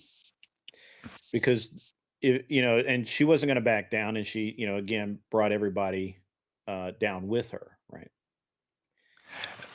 It just made us turn our backs. I'll be honest. Yeah. I've been on panels with Sarah. Yes, sometimes her control tactics are a bit, illustratingly uncomfortable, when she would put all the firemen with the water hose and all that nonsense, whatever. But her moderation was always biased toward, I guess, a special guest or a strong leaning left authority. And Rob was the one that exposed it, because Rob was the one that let it be known that she was giving favor to certain panelists, right? And I can go back to the video and I can give you the link, but so I wasn't really watching Sarah's content that much during that period of time, but I already understood that. So my first, you were probably not in here when I went over it, but when one of the first exposures I had to Sarah's channel is I felt like she set me up so that I could get clipped in a debate. Now, maybe that was not her actual intention, but honestly, it doesn't really matter if it was or not, because that's how I perceived it, right? And can I be honest with you, Grid? Absolutely. If I was a moderator and I had Andrew Wilson and somebody else debating, I hope everyone realizes that the other person is going to probably get decimated, right? So if you go against someone that's formidable like Rob, Andrew, Jay Dyer, you have to know and be ready for ridicule. Ridicule and people not agreeing with you is part of the debate practice, and I find that that's what's most beneficial. Like, you grow and or go back to the lab and learn some more, strengthen your argument if you're unconvinced. But to say that somebody is just unbiased based on their relationship with somebody. Like imagine Rob and Andrew Wilson 2v1ing one person who knows nothing about debating. That would never happen.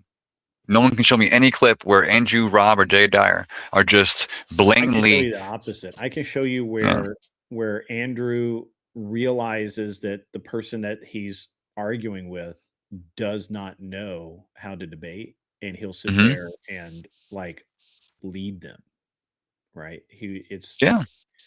So I think that now I'm going to say that Sarah was weird about her moderation because sometimes she would be hard on Andrew, like as if to make a point, and then sometimes she would be very pro Andrew. As a woman, she felt emasculated. How that works, I have no idea. Yeah, but I don't. Yeah, it was envy of, I guess, debate authority. Because sometimes Sarah will infer her own debate prowess, right? When like they're engaging in one question for a half hour, Sarah will intervene sometimes and give the logical deduction, right? Which is fair, right? She's a moderator. But if you had a debate channel grid, you would not allow someone to just have TDS, even if they're your friend, right? So just spurg out. Yeah, I know you haven't debated on my channel, but if you go back pre-November in my timeline and just watch the Friday night or Saturday night debates, I used 3 judges. It wasn't my decision or the chat decision or anything like that. No big deal. You know, it was all, I had 3 judges that judged. They all judged differently. So there wasn't as much, it was as fair as I could make it. And I would act, you know, I would step in if people got too far off topic or if they were over talking each other or anything like that. And there was one instance where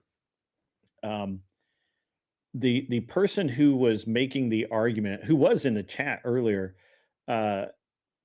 even after I explained the topic, they literally did not know how to make the right argument. And I gave them like, how did you offend them?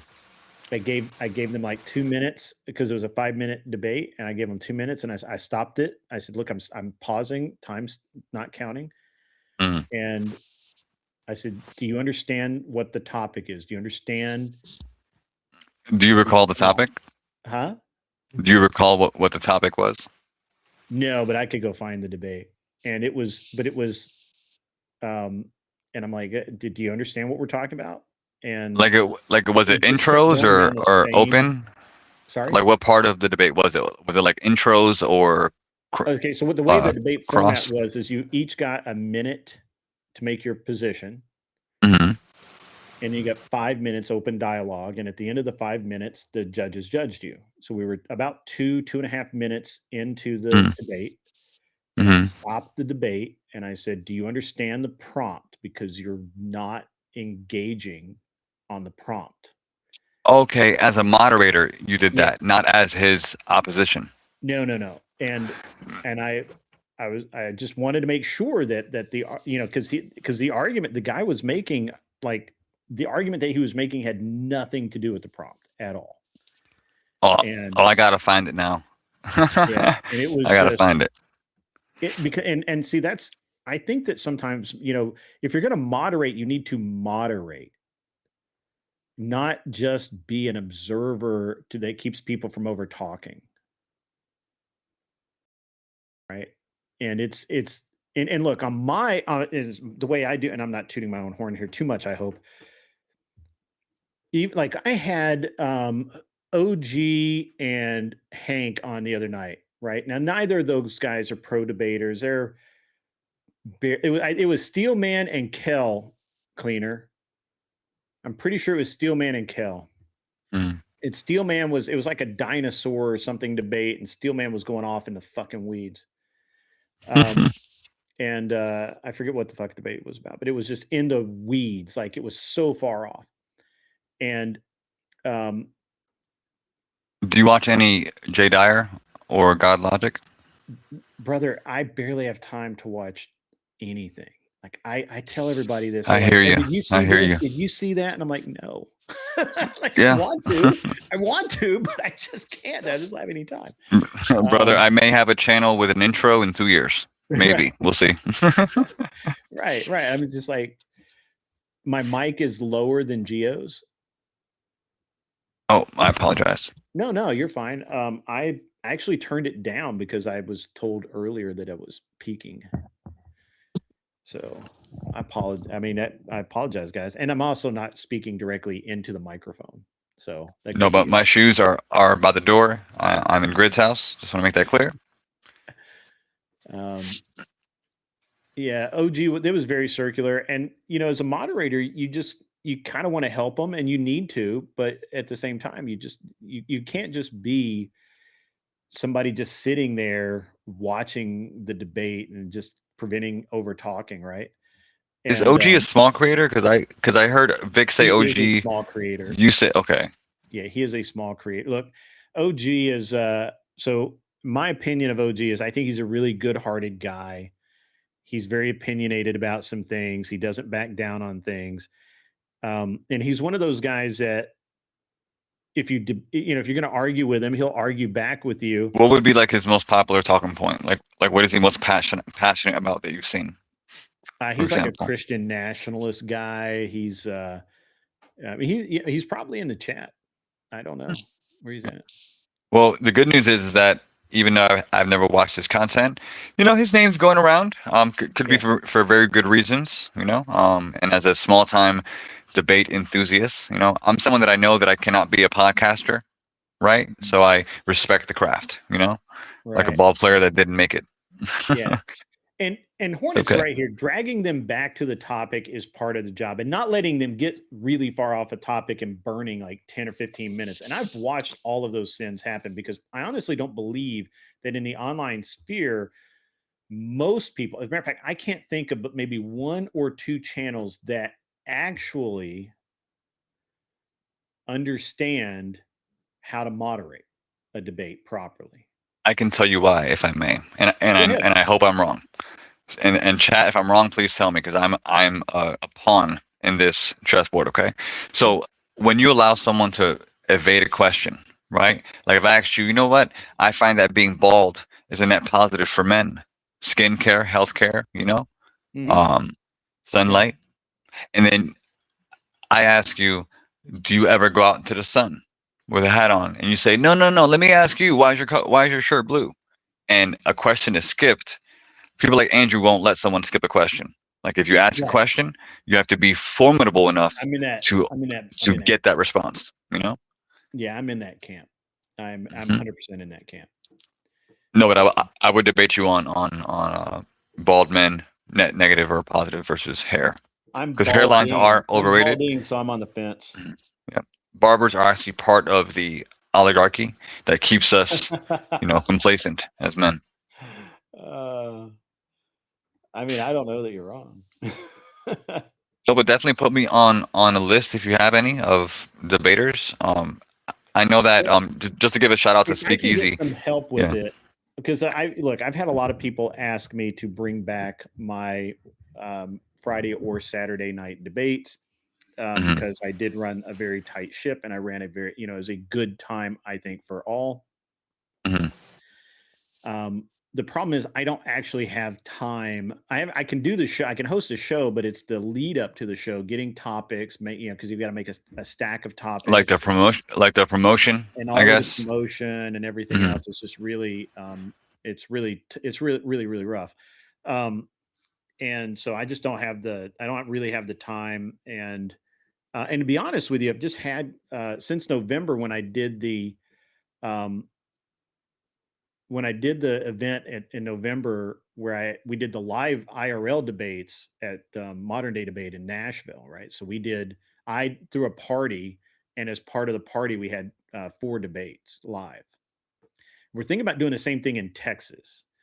I'm talking with the shameless plug here. I'm talking with Admiral Gibbs and Tyler ADE and a bunch of people in that area in Texas, and we're going to try and get some actual liberals from the Unfuck America tour guy. He lives there. I forget what his name is, but it's irrelevant.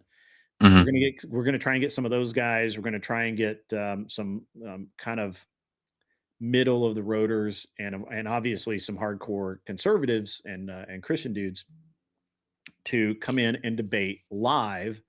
And I'll it'll be the same format, 4 debates, 1v1s, moderated, streamed live, IRL. And last time it was awesome. You can go back and check it out. It's in the I don't put anything behind paywalls or anything, so you can rummage through my content all you want. But it was November 15th or 20th or some shit like that. And it was a great time. But since then, and we may do it again in Dallas, I don't know. But since then, man, my mom had health issues. My mother-in-law's had health issues. I got my kids are in school. I'm running all ragged. It's a weird deal. You probably are getting there. It's if my wife can take care of all of the kids stuff for a day, I end up having like tons of things to do. Mm. If she has tons of things to do, I end up having to take care of the kids for the day, which is usually fine. Or it is fine. I love taking care of my kids. But man, it's been since that event in November, I really haven't streamed regularly at all. I mean, kind of, but not really. I feel like as we age, we do a lot more or think about doing a lot more, and time escapes us. So what used to be an evening is more of like a small moment to us, because we tend to like want to arrive at home. And I think we've you're right. I think that what starts out as it takes 5 minutes to prep a live and go live, and now we're debating, it becomes, instead of 5 minutes, now it's 5 hours, because we got to do all the artwork, we've got to have the topics, we've got to have camera angles, we got to organize, we got to go out and market to debaters, because we need 10 debaters to come on, because we're gonna have 5 debates or whatever, or 10 debates or whatever the number is, and we need to have a lot. We got to go out and make sure that we're going to have people. So what started out as a 5-minute impulsive, let's just do it thing, and it worked, becomes a job where you're spending 2 or 3 hours a day throughout the week that you don't have because you're already busy to make it happen. So yeah, and that's how that works. Yeah, I mean, I've been in the gaming industry for 18 years now. I've been in maybe 17 different professional teams, and one thing was always consistent: scheduling and availability. So the discipline of having a network or a group or a team, right, is the most critical foundation of any business. That's why a lot of creators, they don't tell you how many editors they have, how many sound guys, how many, like how much is in their team, because it would show the world, hey, it's not as easy as you get a camera, you get a mic, have an opinion, right? It's an art form, right? And I definitely pay homage to creators that invest in themselves, push out content, because I know what it takes for a 1-hour video to be uploaded, Right. So I definitely hope to get there one day before my grays come in. But I appreciate the veterans, quote unquote, of the YouTubes like yourself, because you always allow people to make sound, and that's the important thing. Yeah. Well, it's like I said, it's an interesting thing, and I have a lot of stuff that I do outside of here. I have a whole other gun channel that I'm starting up. I've got a lot of stuff going on, and the thing is that I've been dealing with a lot of people asking me, why do I like Dusty? Why do I hang out with Dusty? Why am I not throwing Sarah under the bus? Why am I, why this, why that, all of that kind of stuff. And I'm like, first of all, if you have to ask me that, you've never watched my content at all. Like you just haven't. You don't know who I am.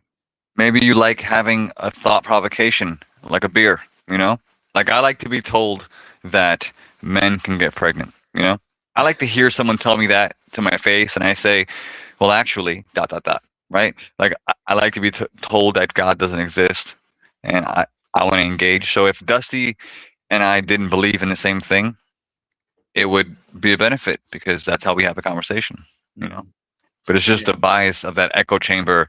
I'm not going to allow you here, or I'll mute you, or I'll take your name and I'll apply this about you and use this G word towards you because now it's an insult because it's not in support of, you know. So it's like, it's very, very unimpeccable behavior that I would not trust. Like if I can't trust you to watch my dog, I don't need you around me. It's quite simple, you know. My dog's probably really annoyed with me right now because she's inside all by herself. I'm gonna play this for you guys. Some of you have seen some of the stuff I've been putting out from the gun channel. This is from Arizona. It's this is at stage I think 8 or 9. Here we go. It'll tell me as soon as I hit the button. Oh wait, gotta turn the volume on.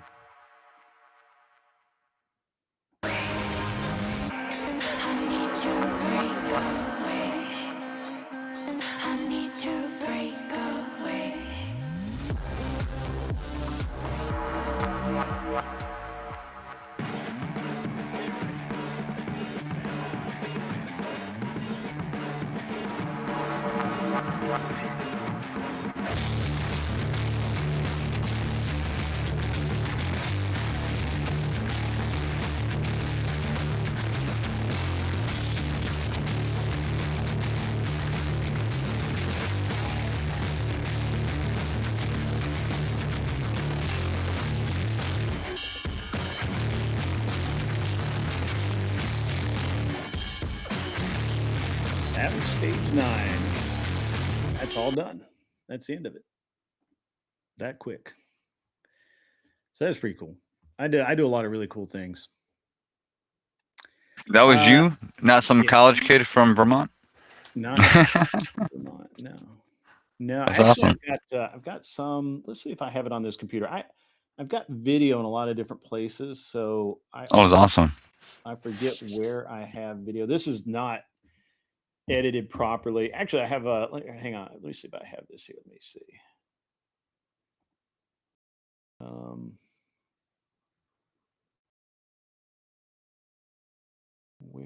Where did I put this stuff? Let me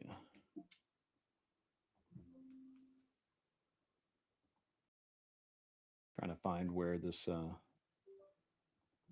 like put things. I can't find the video now. I have video. I just, unfortunately, I have a computer in the studio, a computer at my desk, and a laptop, and I don't always put things back where they belong, if that makes sense. So, all right. So this is, all right. Let me,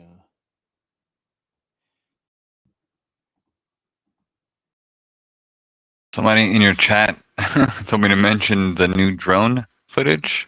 yeah. Oh, yeah. That's a good video. I can do that. That's Clover Tack. Yeah. That's actually a really good video. I really like that video. Shout out to Cleaner 409. All right, let me cue this. This is actually really good. Are you a gun guy? I have what I call a home defense shotgun and a Mel Gibson myself. Make ready.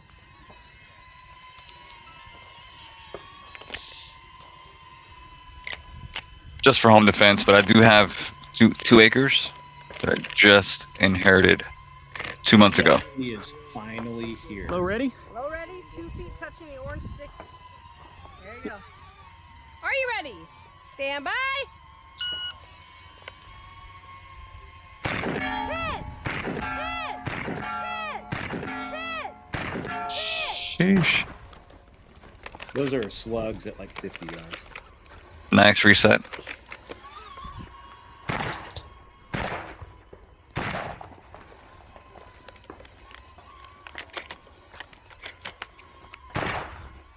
Is that a buckshot? No, slug. That's an all slug in pistol stage.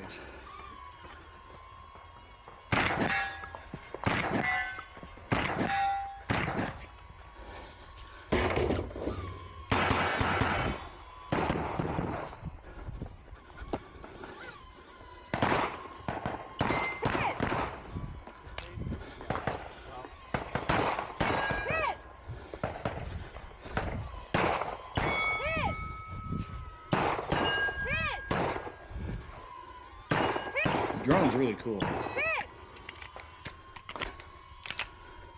You can hear it. Yeah.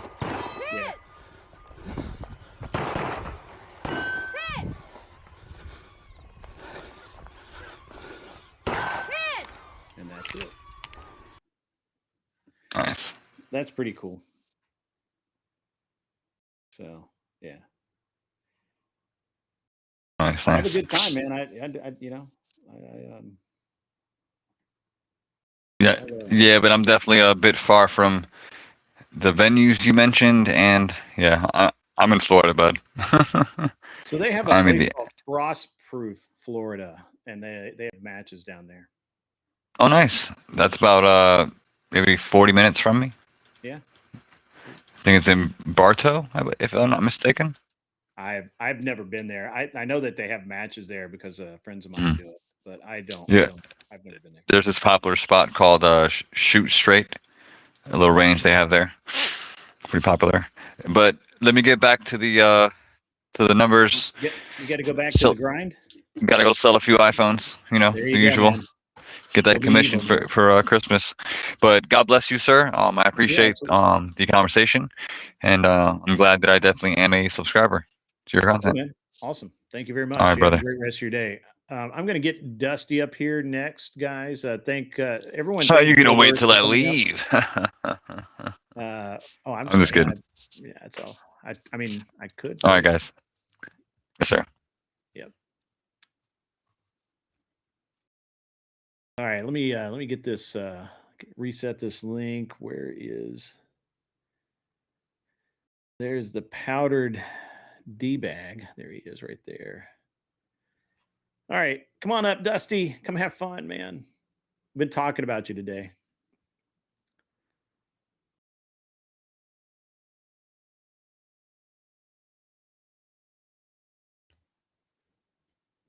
Yeah.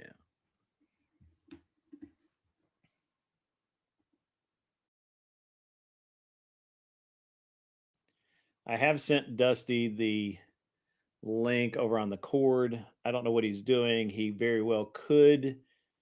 He could be busy, unable to come hang out with us. So, my mic is still low. That's weird. Let us see if we can turn it up. Okay, is that better? No, not really. There's the Dusty man himself. What's up, man? Morning. Dude, I've been trying to get a hold of you all morning. What's wrong with you? Have you? Yeah, check your phone. Oh, well, I literally just woke up. I'm not wearing pants. I haven't brushed my teeth. I came shuffling out to smoke a cigarette, and here we are. Here we are. Mm-hmm. So it is a little bit of a misleading title. I didn't even look at it. But I was, basically I was using you as an example of how,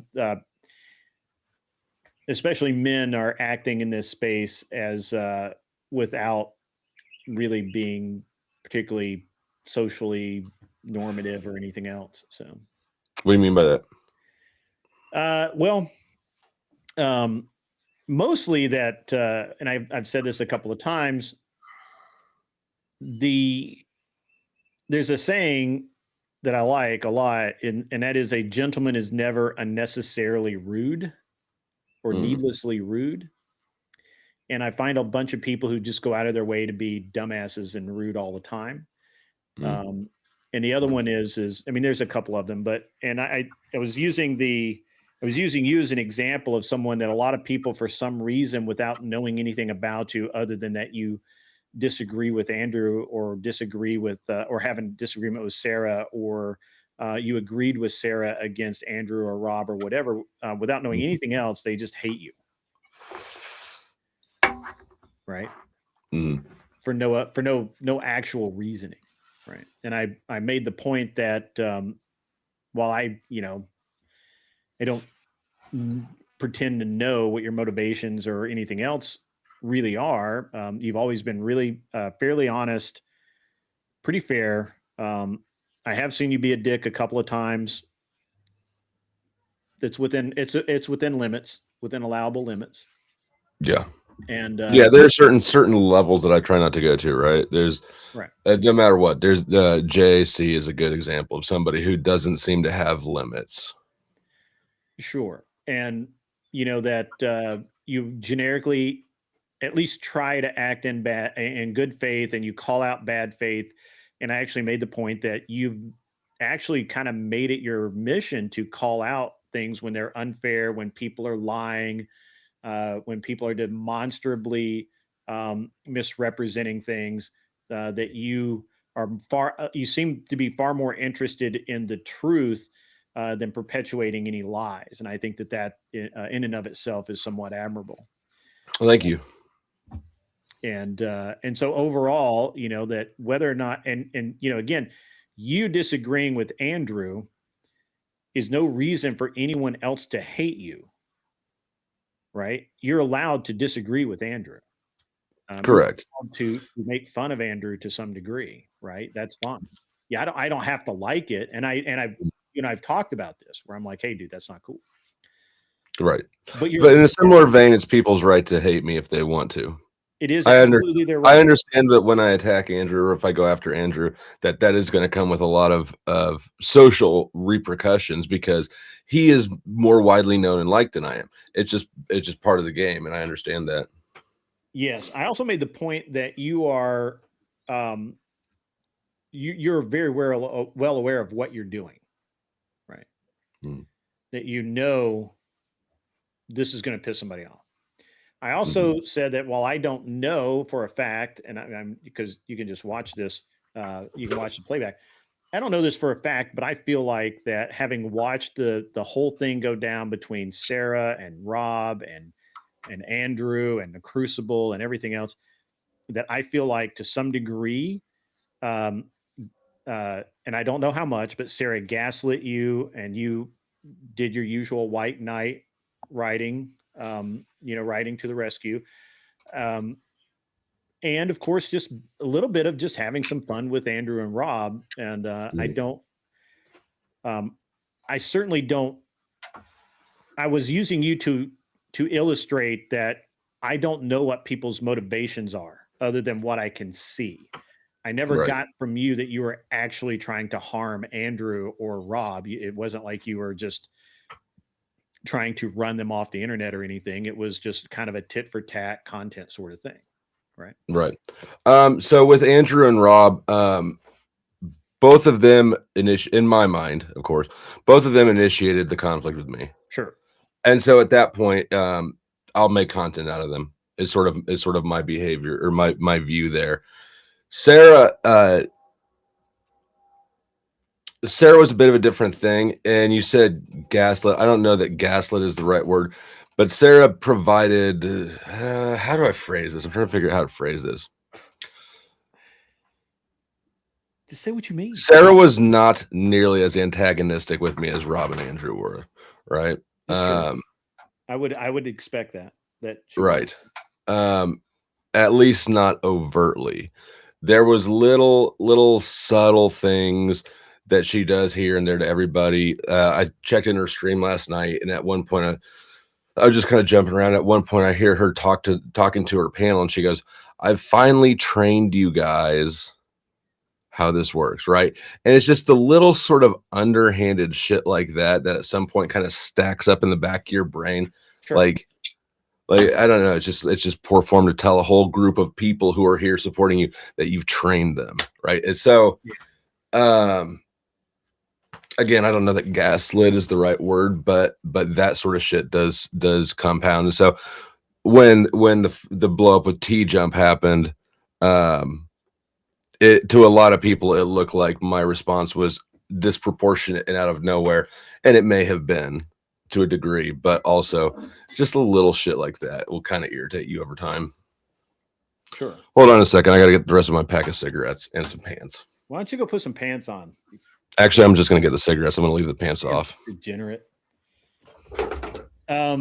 Well, guys, that was Dusty. He'll be back with or without pants momentarily. Passive aggressive is a term that can be used, certainly. You know, I would also say that an equally as good a term to use would be manipulative to some degree. And I don't know really. Again, I think I hope I've made my specific position on, you know, Sarah really, you know, kind of known, right? Yeah, he finally got out of bed. They let him go. They let him. He's free now. He is free balling. That's what he's doing. Is my mic better now? It actually. Yeah, I can hear you fine. Yeah, it seems. It does seem low, but whatever. So I can hear you fine. Cool. My shit was low last night too. We had some tornado ass weather coming through here, and it dropped the power on everything. And apparently when the power goes down, it resets my audio interface. So. You were very low last night, and you got talked over a ton by that dude. That's why.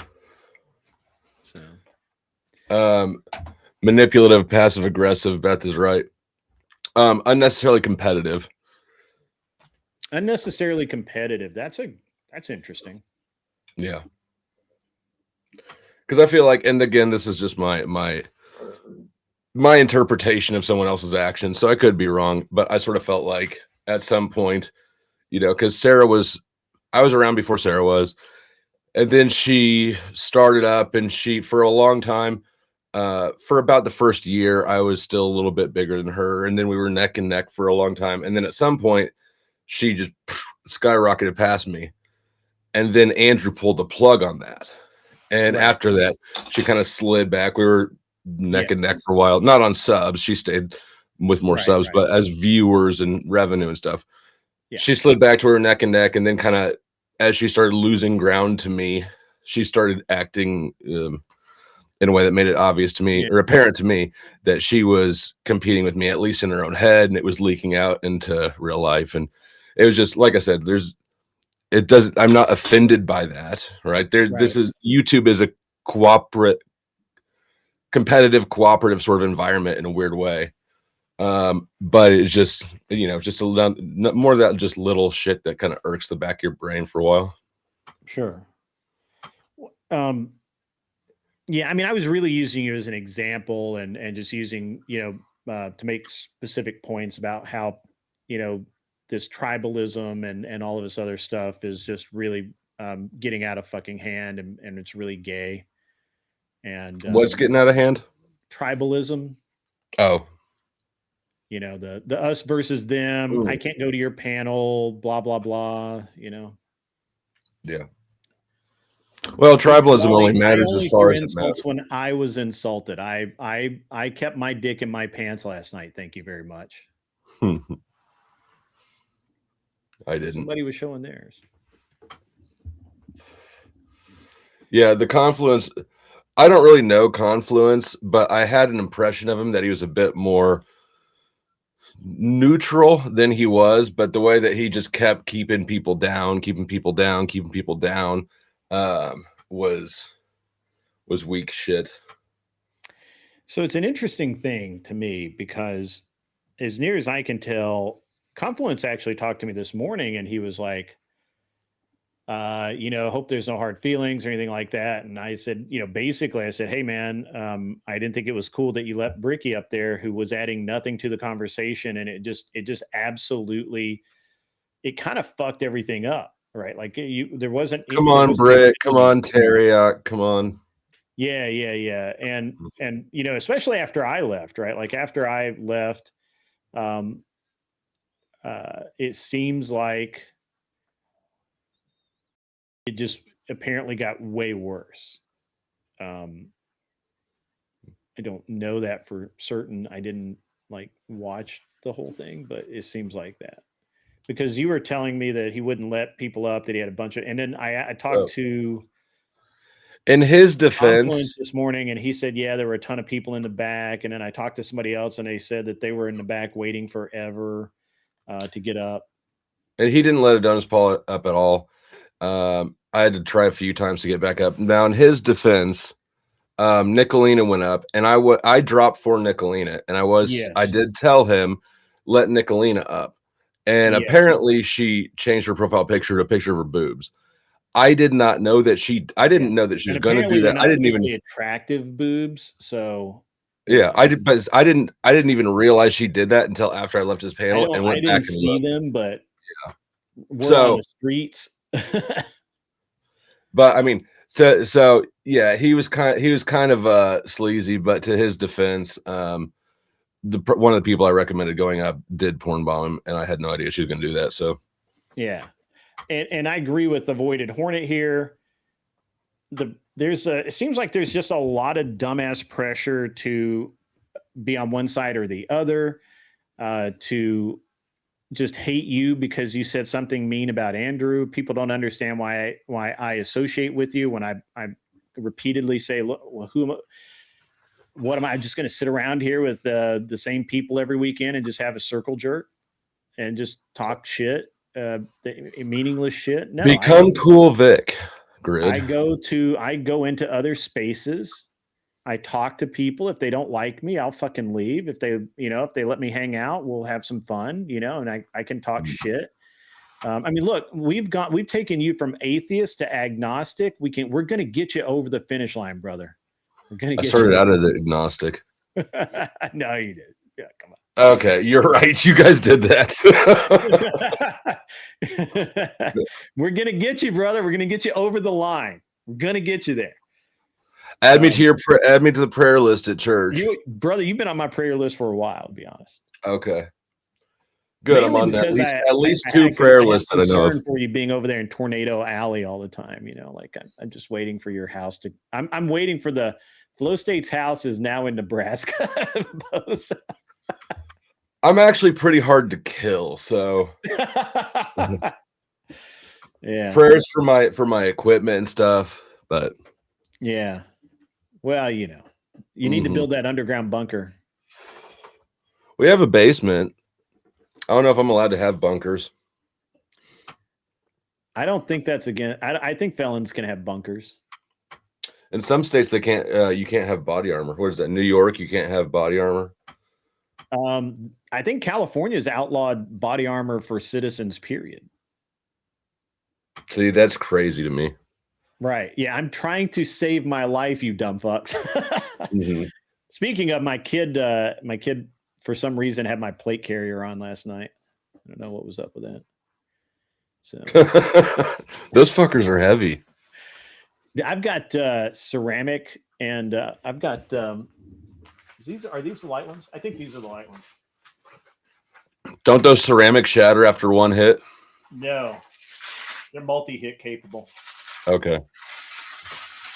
But certainly, if it gets hit in the exact same spot. Right. Give me a sec. Are these just, yeah. These are super light for what they are. They're also in there very tight. There we go. Okay. So. Yeah, I threw on a buddy's plate carrier once for PE. They're, I don't know. They're not particularly heavy. I thrown a buddy's plate carrier once for reasons and things, and then I just took it back off. I said I can't move in this fucking thing. Yeah. We're getting a prayer list together for you, Dusty. Bring you to the light. I see that. Lawrence is going to pray for me. Cynthia, you know Cynthia, she's had me on the prayer list for a while. She got mad at me and threw me off the prayer list, but I'm back on it. Oh. You got to really fuck up to get off the prayer list, Dusty. No, it's pretty easy to piss off Cynthia. Is it really? Yeah. Yep. This is going to PPS, so everybody shut up. At wicked_Wally donated $5. Super chat. The people who Brickysburg insults at people and defend him are the same people who feign moral outrage when they don't like the insults being made. It's true. That's true. That's very true. The thing that irritated me more, that like, I understand that Speakeasy doesn't go places that are not safe spaces for him. Yeah. Right. Boy, we look badass now. The thing that was this was the flattest hat bill I have. I don't actually have a trucker hat like you wear, so I had this is the best I could do. All right. The thing that I found more irritating, not that it's my business, none of my criticism of Easy was for on behalf of Abe in the first place. Sure. But Abe last night somebody earlier, by the way. Okay. Yeah, well last night somebody said that Abe is over at Speakeasy saying he's not mad, he doesn't understand why I'm causing a fuss about it. And to see a grown ass man go so far out of his way to be a subservient bitch gets under my skin. And Abe, I hope you're here listening to this. I'm not doing any of this shit for you. I'm attacking Easy all for myself. You just happen to be the victim of it, but you appear to like being a victim of it. And so you deserve to be a victim of whatever comes your way. Yeah. You know, look, and I made this point that earlier that just because we disagree with people or various points, right? Like, I don't always agree with you, and I feel like that you and I have enough of a rapport that when I say, hey man, I don't like you saying that shit, you take it at least under advisement. You may still say it, right, but you're not saying it to be a dick. Yeah, generally any sort of advisement like that, like I don't ever take it offensively. I generally won't listen to it until maybe about a week later after it's percolated a little bit. Chat. I Just felt because bad that's the for sort of Cowboy person I Dusty am. because he had to face 5 angry people alone. Lawrence sent him $5 and said, I felt bad for Cowboy Dusty because he had to face 5 angry people alone. I did.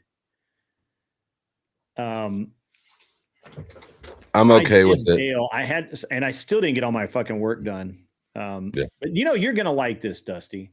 So I had yesterday while I was kind of fucking off and doing stupid shit, but I get a message about a Part 135 airline, or not airline, but charter service for sale. It's $1 million without the airplane. That's just a certification that allows you to have a charter service. And I talked to the guy today, and it's like, well, you can buy the plane with it. It's all ready to go. You can literally just, day one start, start doing charters for various companies. Mm-hmm. And I think it'll cost me like maybe 2.5 to make it happen. But it's literally a mile from me, like it's at my local airport. And I'm seriously thinking I've got a meeting with a guy on Monday to maybe, see what the actual deal is, where the money's being made, how, all of that. And I think it's might be something, but I've got a lot of, I have a lot of things kind of on my plate right now. I told you what the best business to invest in is, right? What's that? The Powder Dusty. It's got a 70% profit margin. That's unbeatable. I know that is indeed. Angel Berber says Not wise to say, Dusty. There are plenty of people who don't take sides and try to stay neutral. That's true. Saying that individuals like that are collateral damage or what make you more enemies, and rightfully so. Yeah, I'm fine with you feeling that way. There are plenty of people that don't take sides. Then he should have kept his mouth shut.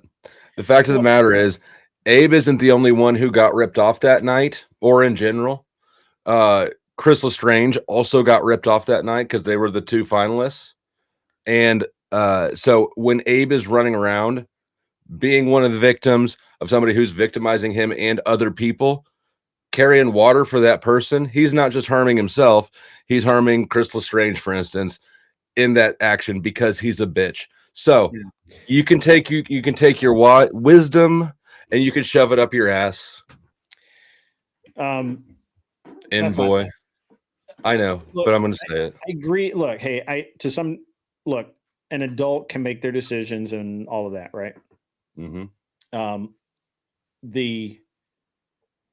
I get where Abe's coming from. He doesn't want to be used as a pawn. He tries very, very hard to, very, very hard to stay neutral, I guess, or maybe not neutral, but just kind of keep out of it. I know, because he's supposed to. He doesn't want to. I'm sure he doesn't want to be a target either, right? Mm-hmm. I see where Abe's coming from. I see where he doesn't want to be the token guy, or be seen as not being able to fight his own battles, or he's not able to. A lot. He's not willing to. He's not willing to. Well, he might be able to, but again, I'm not going to make that determination. What I will say is, I think that when I watched I honestly didn't really care that much about it until I watched that video footage on your show. I had never seen it. I'd never, because I don't get a chance to watch a lot of this shit. I'm actually really busy, but the gleam in the eyes it just sickened me, like on a whole new level. Now, do I agree with Abe not wanting you to use him as an example? Yeah, to some degree I do. I think that it's not I think, if he says, hey man, I'd rather you not use me as an example.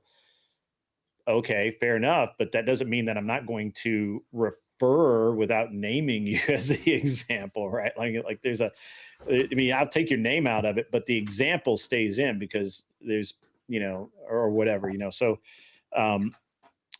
I don't know. And I'm not trying to walk a line here. I'm just saying, I think that it's, I think at some point, so Snafu is a good example. Snafu is somebody that's been banned from my channel for more time than he's been allowed to be there. And it's because he would come up and he would say things about other people. He'd call them PDFs, people I didn't know. And at some point I shut it down. I said, look, Snafu, I don't know these people you're talking about, but you're saying these things on my channel, right? And even though I'm not saying them, at some point my silence is compliance. Abe has chosen not just to be compliant through silence, but in fact to support somebody who ripped him off and is ripping other people off. I don't have respect for the man. I lost it. And I understand that you like him, that he's trying to stay neutral. But until that man shows that he's got even a tiny bit of courage or a tiny bit of integrity, fuck him. Abe, I hope you're listening. I mean, okay, I disagree with you, but that's okay. I know. I don't have to agree with you. Nope. So what else did I kind of, I picked on you because you're very visible and you're a good example. So, it's nothing personal, just none taken. I mean, I don't know what you said, but I assume I did point out that I think that, a lot of people, well, obviously there was the Sarah stuff. And I said, my problem with Sarah is that she could have solved a lot of this just simply by apologizing, being willing to work with Rob and Andrew and kind of just smooth things over. I think everybody was amenable to that. Maybe Andrew was less so in the beginning, but certainly he was later. And and I think an apology would have gone a long way.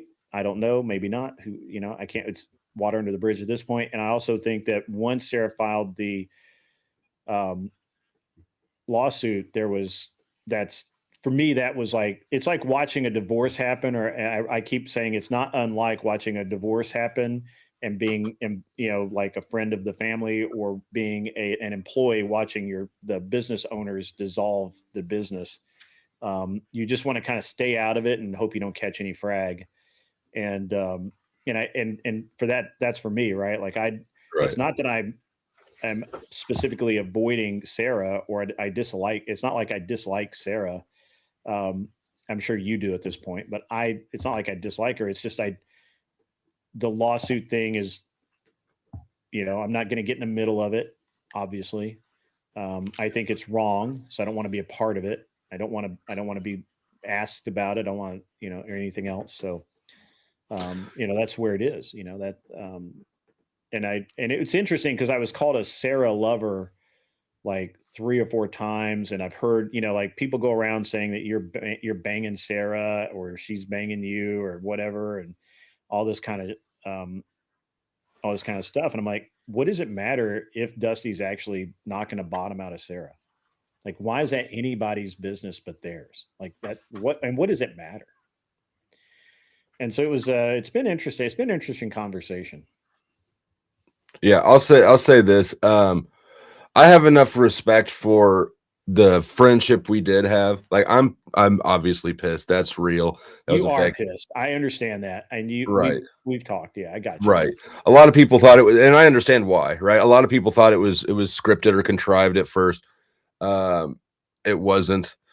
But I do have enough respect for the duration of our friendship that was there, that I haven't made her a continued target, right? It's not like Speakeasy where I don't have the respect for it. So he'll turn into content fodder. I haven't done the same with Sarah. Yeah, it's true. Okay. I'm not saying it could never happen. I'm just saying, like, we're not there. Yeah, I mean, I try not to burn any bridges. I've blown up a few, but yeah, no, I'll crisp those. I'll crisp those fuckers. Yeah, yeah, I understand. And you actually strike me as the kind of guy who burns the bridge and realizes halfway through that he needs it, and he tries to like put that shit out. I don't really try to put bridges back together, although I might like trudge across the swamp once or twice to go on a raid. Interesting. But yeah, anyway, I mean, I just think that there's, I just been getting a lot of this weird ass tribal bullshit, over on Cool Vics. They were talking shit, they were like talking shit about me or whatever, which is fine. Now half, a good chunk of his audience, at least a couple of his mods just fucking on who? On where? On Vics. Yeah. Oh. And it's because, honestly, it seems like the problem they have is I came in hot, and I don't know this. They can correct me if I'm wrong, because I came in hot when I found out that OG's channel had been nuked. I came in hot because my assumption is that Vic may not have done it himself, but he might know who did it. Right. I was wrong about that. I freely admitted that I was wrong. I may not have admitted it that day, but I was hot. And, it's, I now do not think Vic did it or had a hand in it or knew, but so what? Right. Yeah. And like I said before, I don't think that Vic, I agree. I don't think Vic had anything to do with it personally. I think that I'm satisfied he's done everything in his power to not to naysay that behavior. I hold Vic 0% culpable for what happened to OG. I think though that the only thing that I can criticize Vic on is he is thin-skinned. That man was in his feelings over something so small, and he just spun further and further out into his feelings. And like it's not it's not a character deficit, but it's just sort of a goddamn, don't paint targets on yourself, bro. if you don't want to be the content, if you just want to review content and not be content, you can't crash out like that over something so small, or else you're going to be content. And I offer that in good, that advice or that thought or observation, whatever it is, I offer that in good faith. I actually don't have any grudge to the guy. I think that Katie and I actually are probably both still members over there. But I mean, I like his content. I like when I have an opportunity, and it as it happens, he happens to be on when I'm either driving somewhere so I can listen to it, or it's in the morning when I'm I'm like running errands or fucking with something like changing oil in a car or working on the airplane, or like I got to go out and fuck with a boat in a few minutes. So he happens to be on quite often when I've got some free time and I'm able to listen. And so I've liked his content, but it just struck me really weird. And I probably overreacted.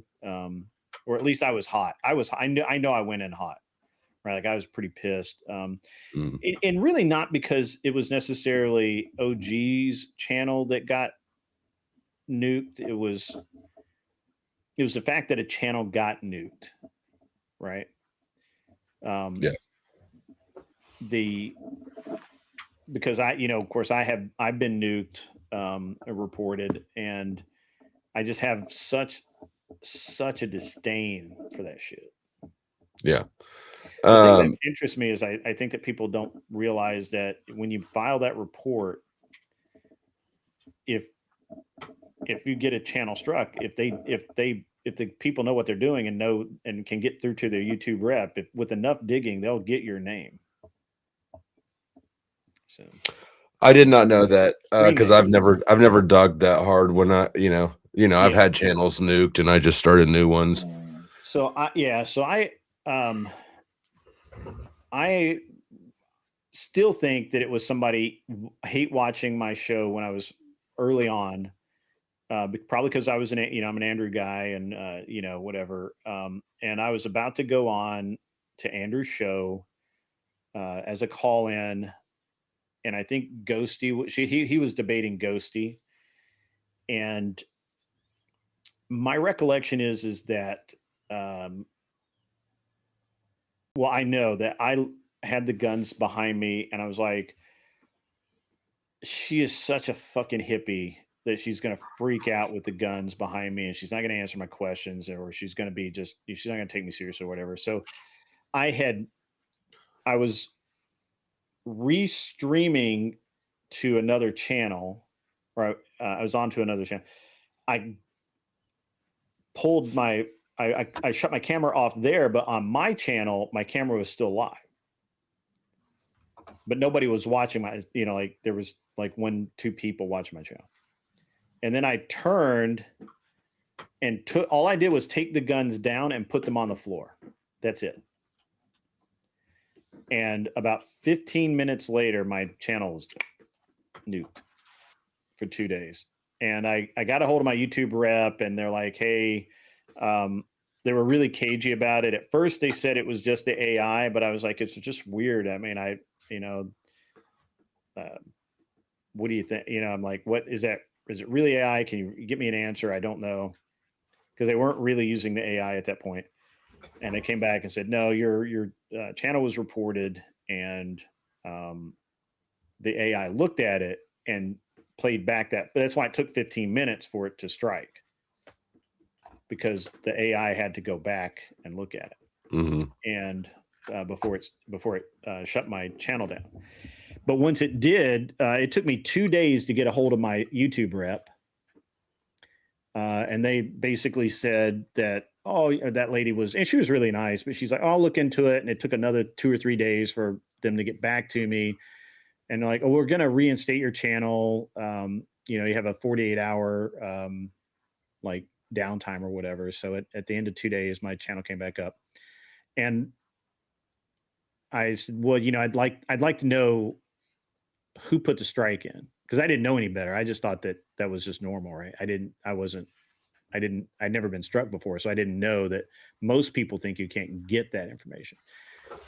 And they hemmed and hawed around about it, and they told me I could have it, but they never actually produced it.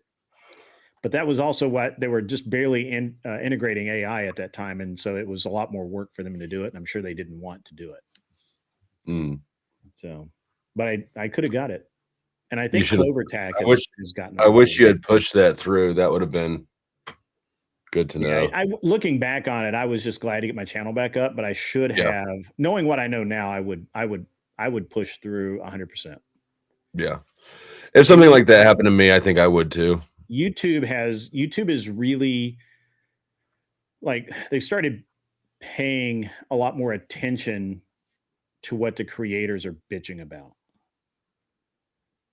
Like before, it seemed like they really didn't care, but the past year and a half, it seems like that they're really paying a lot more attention to what the creators. They've got a little more competition coming out of Instagram and Twitter and stuff like. Yeah, I think that's probably part of it. I think that's part of it, and I think that the other part of it is, it's certainly the competition, but I think the other part of it is they're trying to refine this to such a high professional level that it's, that it's actually, the more professional they make it, the less work it is for them, but they make more money.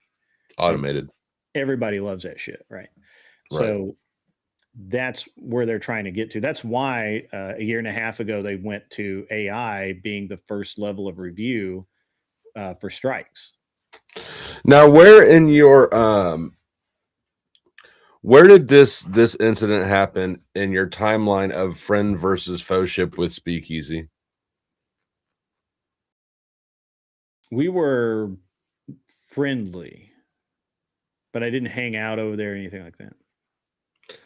Because as much as he and his wife try to claim that they're not about that, they definitely are. And I don't know if you were there last night. Look, I'm going to be honest, and look, I'm not going to say 100% that I believe Speakeasy would do this, but Speakeasy was always fascinated with when I had the rifles on the wall and they were standing up, and I had like 3 or 4 of them there. He was always fascinated with that, and it's just really interesting. Yeah. And I can say for fact, he is a gun control advocate. And he's also a striker. And I can say that for a fact, because I don't know if you were watching when Nicolina talked about, he struck her channel a bunch of times for copyright things. Yes. I heard that he actually had a campaign. You told me that like 3 times. At the time, right. He had a campaign at the time. I'd forgot about this part. Gone by Christmas. He was trying to strike her off of YouTube before Christmas, and he was publicly campaigning on that. And it worked. He let her play his song enough times that at the end, let's see, Benny Keys had a strike against her, and then Easy filed the rest of the copyright strikes from when she had played his songs and hit her all at once. Well, then Benny Keys, I don't know if you know that is, but he dropped one of his copyright charges against her. So her channel was brought back from the dead, and Easy freaked out about that. Yeah. So here's the Cleaner says it's actually in the YouTube company policy that the person the claim is made towards has the right to know who is making the claim.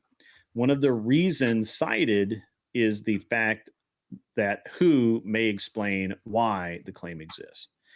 That makes sense. I didn't know that. Cleaner doing his research. That's how important to YouTube it was. Okay, that's fine. Shout out to Cleaner for knowing his business. Yeah. Yeah.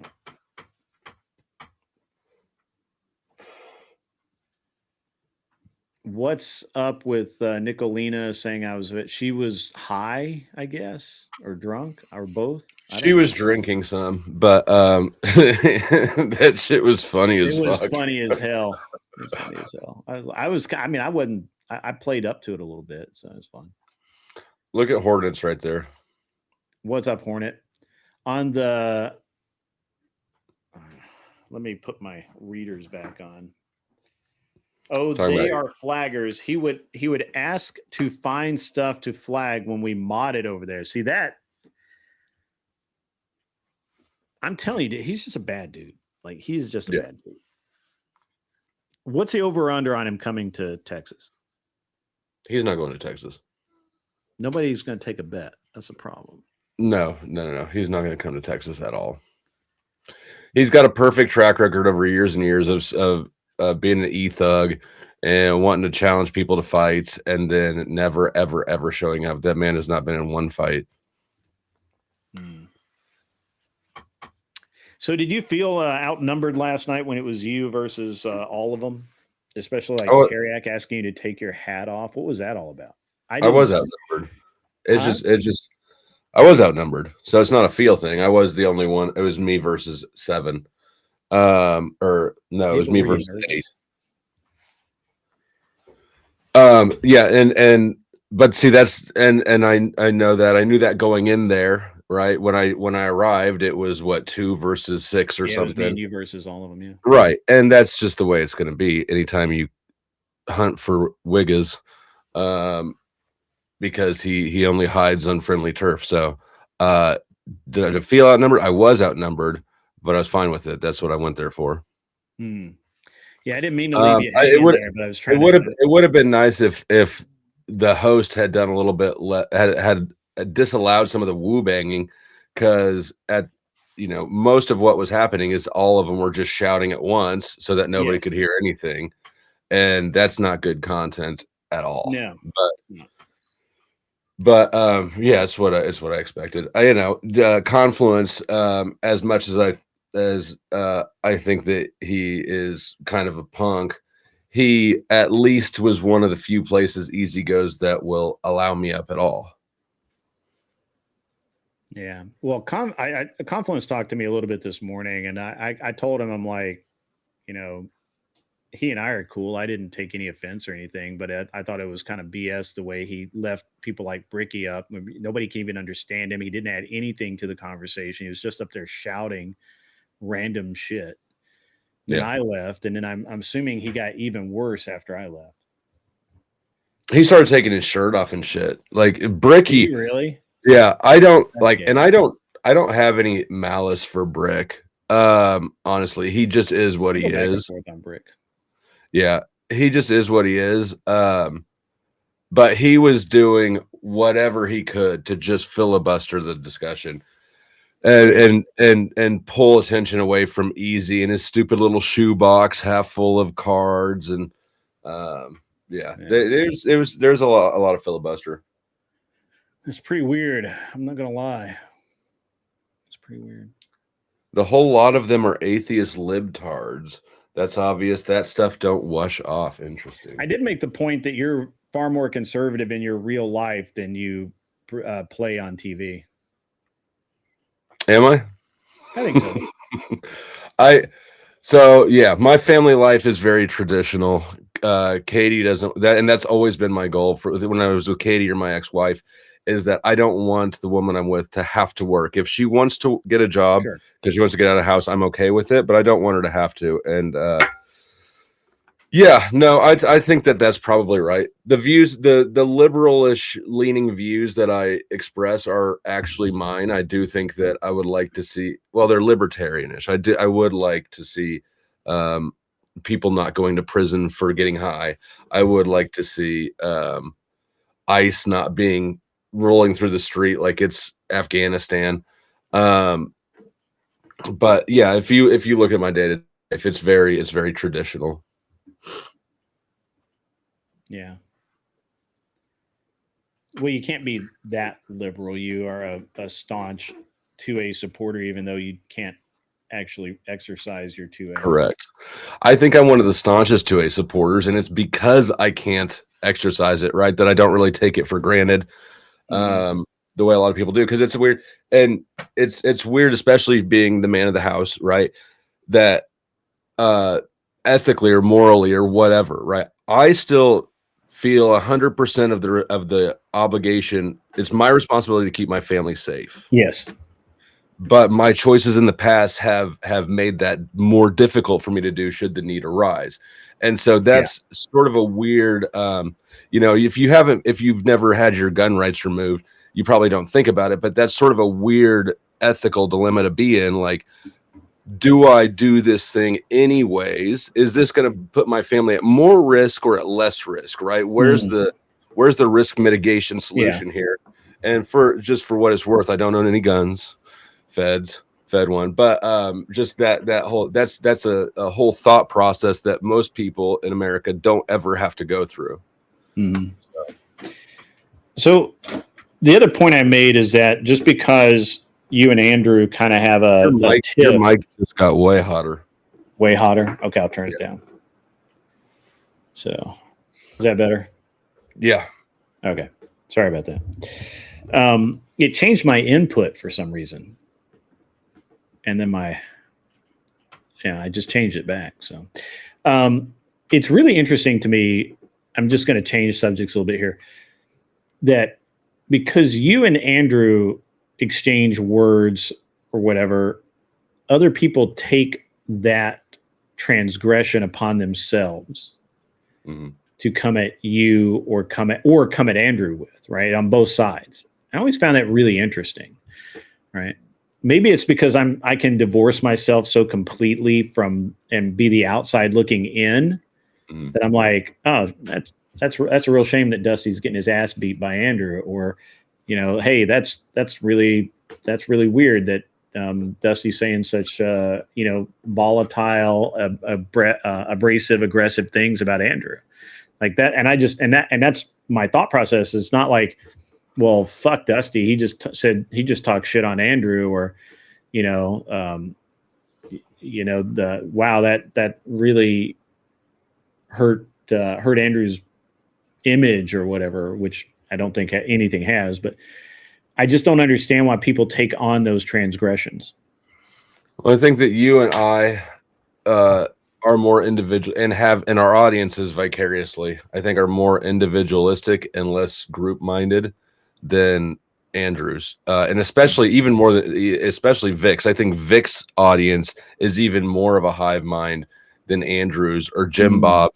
I think that, and I'm not trying to take a shot at religion, but I think that the fact that they are religious in a front-facing way, and that they have people who are part of the religion with them, I think that probably has a big part to do with it. Okay, fair enough. Because that's we're part of the Orthodox Church, right? Like, this is God's people. That whole mindset, of course, will move into your viewership, and so I guess I'm not surprised by it.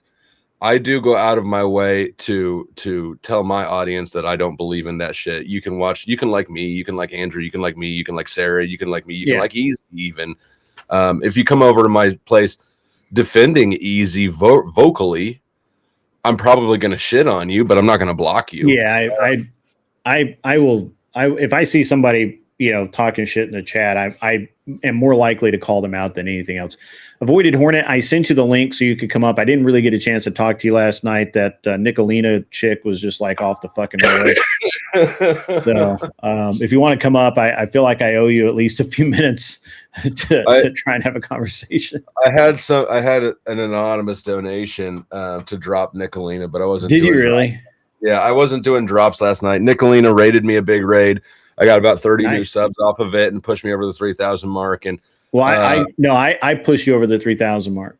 Did you? Were you the one? When you said you needed that one sub, I logged in on Gun Prattle and gave you a sub. Nice. Well, I appreciate it. I can't believe it took you this long. I think all of my accounts are sub to you. Good. But yeah, no, I wasn't doing it. And, obviously I wanted you to be able to have a chance to speak. And even though in hindsight, Chuck was streaming at the same time and he was the one that was kind of bouncing you around. I just wasn't doing drops last night. I don't remember where I was going to land at. But Hornet, I love Hornet. But last night I could have lit him on fire if we were in person. You could have lit Hornet on fire? Yeah. Oh yeah, because he came in and was like, oh, this thing, yeah. I remember that. I remember that. Hornet, if you can come up, that'd be great. If not, that's fine too. It's totally cool. I just, I've got like 7 or 8 minutes left, and then I got to get the fuck out of here. My kid's going to a church retreat for the weekend, my older one. So it's just me and the little guy. My wife's in San Francisco for her MBA class reunion. And I don't like her classmates. I'm not really allowed to socialize with them. Becca, there was one little incident there. I put it behind the $20 paywall, so you got to be I do have the keys. You have to be a Club Owner tier member to find it. It wasn't that bad. There was just one thing that happened that I had to throw up behind there. So if you want to see the stream, you got to become a Club Owner tier member. Sorry. It's a defensive move, not a greed-based one, if that helps at all.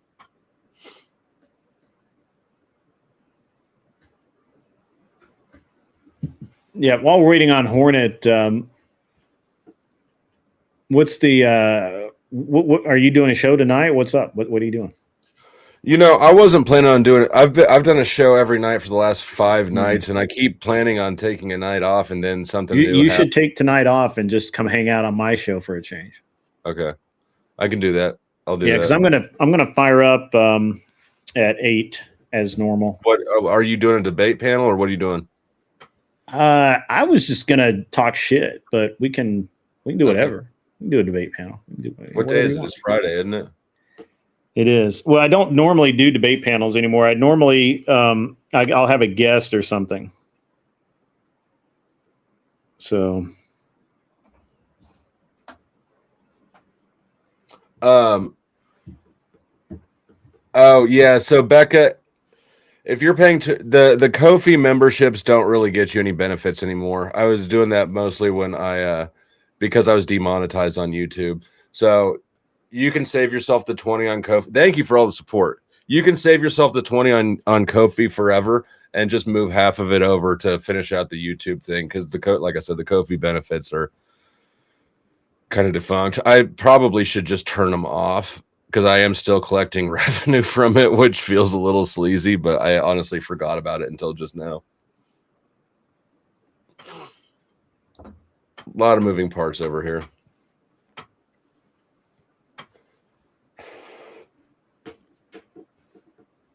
I may have double booked my matches. I got to check this out. Give me a second. I was just about to say I'm going to come hang out with you. Is Hornet in the back? No, he's not in the back yet.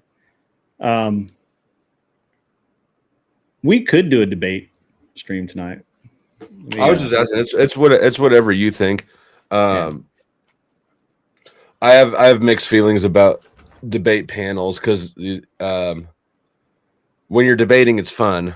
It's like bowling. Yes. When you're bowling, it's fun. When you're not, you're just, and my ADHD. I'm sure it's less of an annoyance for other people to have to wait for their turn to bowl. That's why I could never bowl. When it was after I was done rolling the ball, I'd wander off to the arcade or whatever. Yeah. People would have to come find me. I got to check my bookings, because it looks like what I did is I transcribed the dates for Nebraska into South Carolina. So or North Carolina. That's 2 different things. What's up, Hornet? How are you, man? What up? Look at those last 2 comments there. Those are funny. Well, water tends to be warm where you pee. That's true. And the one before it. We're going to Great Wolf Lodge this weekend for my daughter's birthday. The water's cool. Okay. I'm sorry. Donna's up there. He dipped his toes into the drama pool and is thinking, this water is nice and warm. Is that what you're thinking? Me? Yes. No, I'm not I have no interest in being a drama streamer. I was using you as an example of what, because I was trying basically to point out the social kind of fuckery that we do as men, and how people get all tribal and just hate people just because and take on other dudes' transgressions, right? Like, there's no reason for anyone to be just, if you and Andrew have a tiff, there's no real reason for unless I'm involved somehow. I need to get pissed at you, right? Like that's just like I'm not gonna get pissed at him. I'm not gonna get pissed at you. I'm gonna be like, yeah, that's really sad. You guys need to work that shit out. Be fucking men, right? And so it's weird to me. Like this whole thing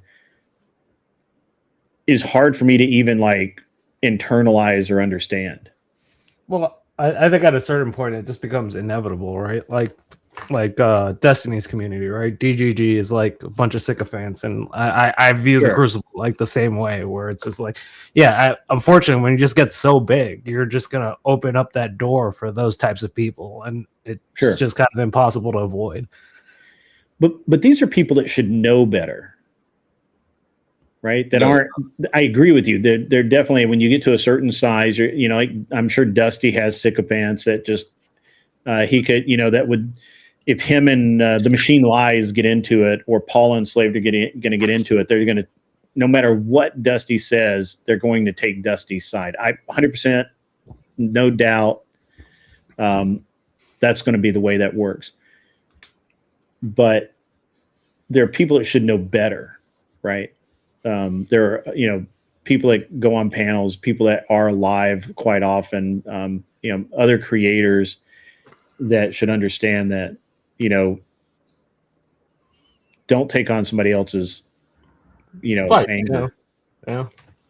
I mean, I think there's a serious problem with people like just even like speaking their mind, right? Like Flo wanted to burn me alive last night, but it doesn't mean I'm not gonna like actually say the criticism that I have in my head, right? Right.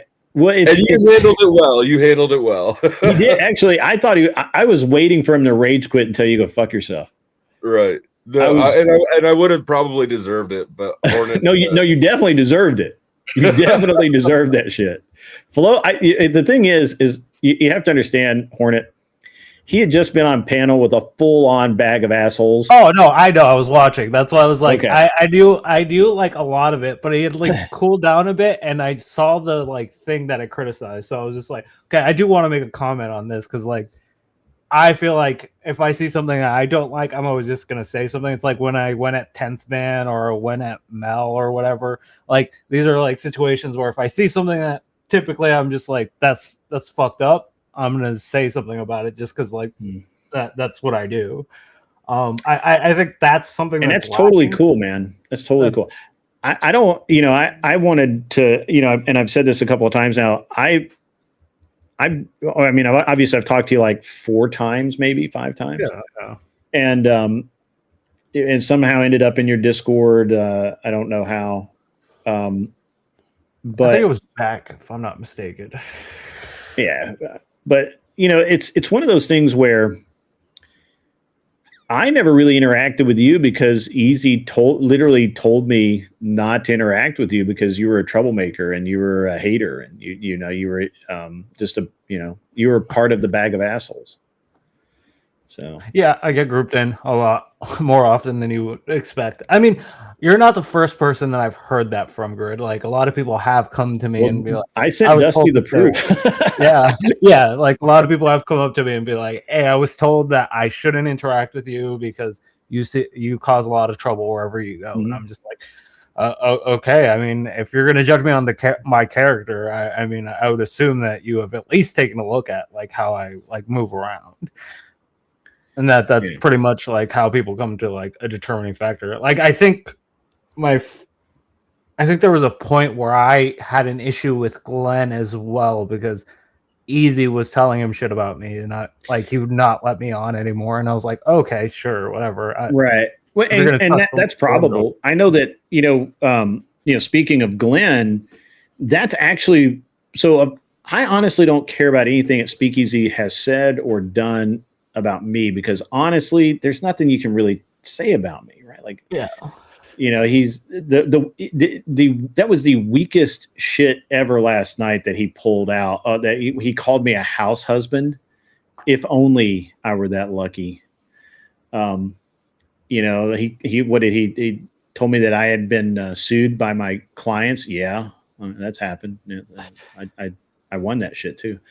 But I mean, literally, like his biggest criticisms were just gay, and not like minor league gay. I mean, like Big Gay Al gay. Yeah, I mean, I think the issue is fundamentally that he takes any transgression, like anything that he's done in the past that he tries to hide, is like to the smallest degree, right? Like, like he could say I could say let's say for example, he said "fuck God" on a panel somewhere, right? Like most people would own up to that, right? And just be like, "That's not really a big deal. I was heated, whatever," right? But he would make excuses for it and try to hide it. Where did it happen? Show me the proof, like all that shit. You don't know nothing, you goofy. How do you know those aren't fake? Yeah, and the thing is what he did to Glenn is really the reason why everything he does, I look for the bullshit. Glenn, because there was no reason for him to try and fry Glenn for, trying to get on whatever the way he did, which was, I mean, hey, it was wrong. I've told Glenn it's wrong. I thought he was stupid when he did it. I told him not to do it when he was doing it. But there wasn't anything actually wrong in what he did. Yeah, I mean, in that situation, I thought Josie was probably more responsible than anybody. Yeah, Josie owned it. Josie was like, "No, this is my fault. Like, I asked Glenn to drive me here. I told Glenn that I might be able to get him on, right?" And so the real problem came is when he started calling Glenn a pedo, because Glenn talked to that kid on the street, and the kid ended up being like 17 or something. That's well older than Easy's baby mama was when he knocked her up. That was Glenn's point, right? And so, but the way he just went at Glenn was such bad faith. And even after that, I was kind of like, well, I'm going to let it go. It's between those two. I'm not going to take on Glenn's burden. But it always stuck in the back of my mind, and it colored everything that I saw him do, right?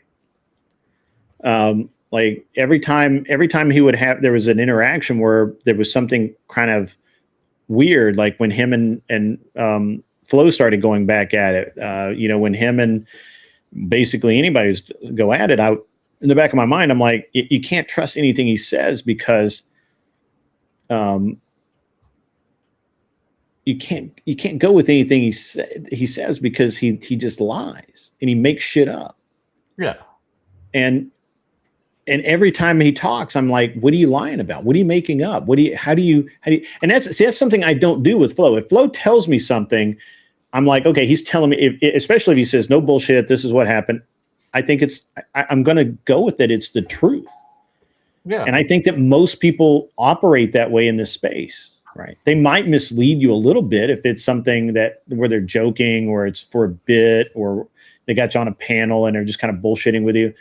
I mean, if it was big things, I can understand trying to lie to save your like character, right? Yeah. But like, there are like such small things that I think during like the Lotion Gate scandal, like when that was coming out, right? I like, it's embarrassing for me to be Easy's former top mod, right? Like, that's embarrassing for me. Like, but I'll admit it any fucking day. But then, well, he won't. He'll throw you under the bus. He'll say that you were. I'm going to just call it now. He'll say that he saved you from a life of poverty, that he rescued you from the tough YouTube streets when you were about to be a homeless, poor ant out there all by yourself. Yeah, it's funny because like in the chat, he did like legitimately say that was never a role in like my Discord or whatever the fuck. And I was like, dude, I had admin perms. I don't know what you're talking about. Like, that's such a small thing to lie about that I was just like it's more embarrassing for me than it is for you. Like, yeah. I think I just made like, Tootie Bug pee her pants. That's like 4 laughing face emojis. To be fair, he did offer to pay me. Just to be clear, he did offer to pay me, and I turned him down. He offered to pay you? Yeah, like it's when the channel first started making pretty decent money, and I was just like, but I was like, focus on you, do your shit, and then we'll worry about me later on, all right? Because that was incredibly generous of you, Ant. So that was quite, or Hornet, not Ant. That's incredibly generous of you, to be honest. Well, like this is a hobby for me, right? Like most of this, like even if like let's say my channel gets monetized at some point, I already told like I don't know if you know who Dave is, like Imp Dave. Yeah, I know Imp Dave. I haven't seen him in a year. He's the manager of the channel, and like I told him like he gets all the money for any monetization that we get. Like I don't really care about the money aspect of this. Sure. Like, I like fucking around and having arguments and like actually like engaging. That's the fun part for me. Like my job like keeps me well fed, so I don't have to actually worry about like money coming in. Yeah. This was my hobby too until I started making money at it. I try to turn my hobbies into my revenue sources, which works great for YouTube. It doesn't work good for drugs.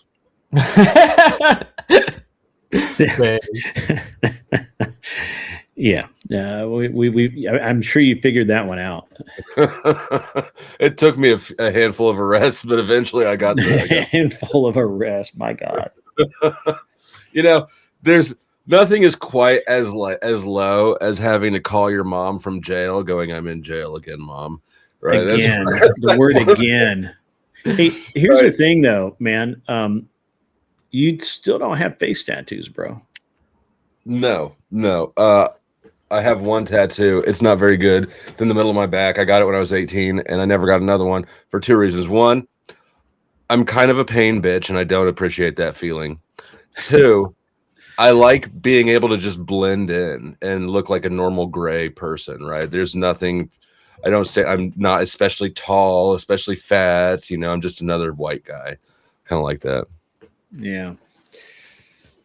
Yeah. So I think Ant and I keep saying Ant. I'm sorry. I've been talking to the God's favorite ant quite a bit. I apologize, Hornet.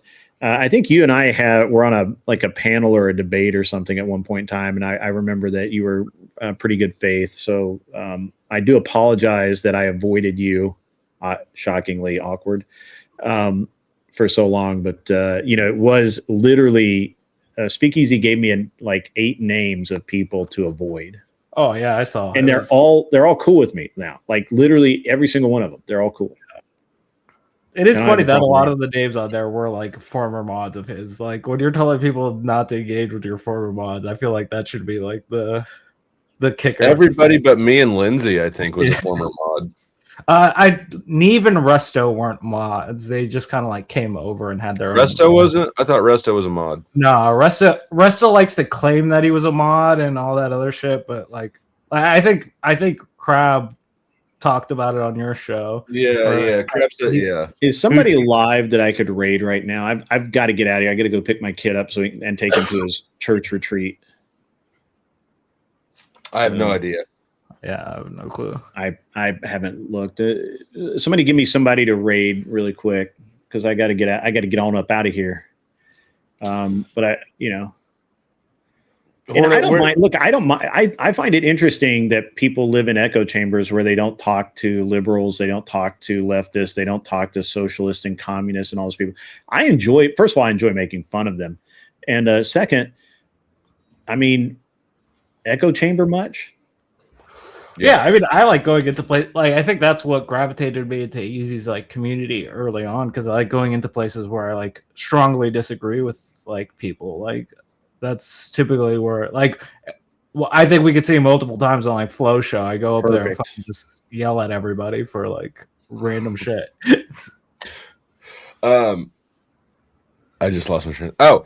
I think that, and of course, I'm a very individualistic person, so this is probably tainted by my own worldview. But I think that people who like to tribe up are people who are or click up are in the they're taking a position that needs the support of a community because it would not stand on its own. And I try to take positions that will stand on their own, where I don't actually need a big group of people reaffirming my position because I know it's the right one. Yeah, that's totally legit. I mean, honestly, I don't know how anybody could ever, not agree with that. I mean, me personally, I tend to just don't, and I know Flo's going to clip this shit, but I don't care what other people say. I want to have the conversation. I want to listen to it. I want to be able to talk to people and exchange ideas, but nothing like, it's incredibly hard to actually change my mind on something, because I mean, that's kind of like the fair point of it, right? Like, a lot of people come on here and it's just like, look for like some of confirmation bias of like, okay, these people agree with me, so I'll just sit here forever and like basically ramp themselves up into being like radical on whatever side we're looking on, right? Because I think you've heard me talk about this. I think there are problems on the left and there are problems on the right. I'm not gonna always go down the I'm a liberal all times, That's funny, Dusty. All right, ladies and gentlemen, I got to get out of here. I have to go be a good dad. I have to go do dad shit, which is the best shit, as we all know. Thank you to Hornet. Was that a dig it easy? Did it need to be? I don't know. I really appreciate Hornet, Flowstate, Geoverse, and anybody else that's come up today. You guys are all winners in my book. I will. I'll be back at 8:00 tonight. In the meantime, enjoy the Andrew Wilson beating up on Brian Shapiro again. Flo, you ought to enjoy that, because it's literally. This guy's like, if you could get him on your show, it would be hilarious, because he's dumb. He's not smart.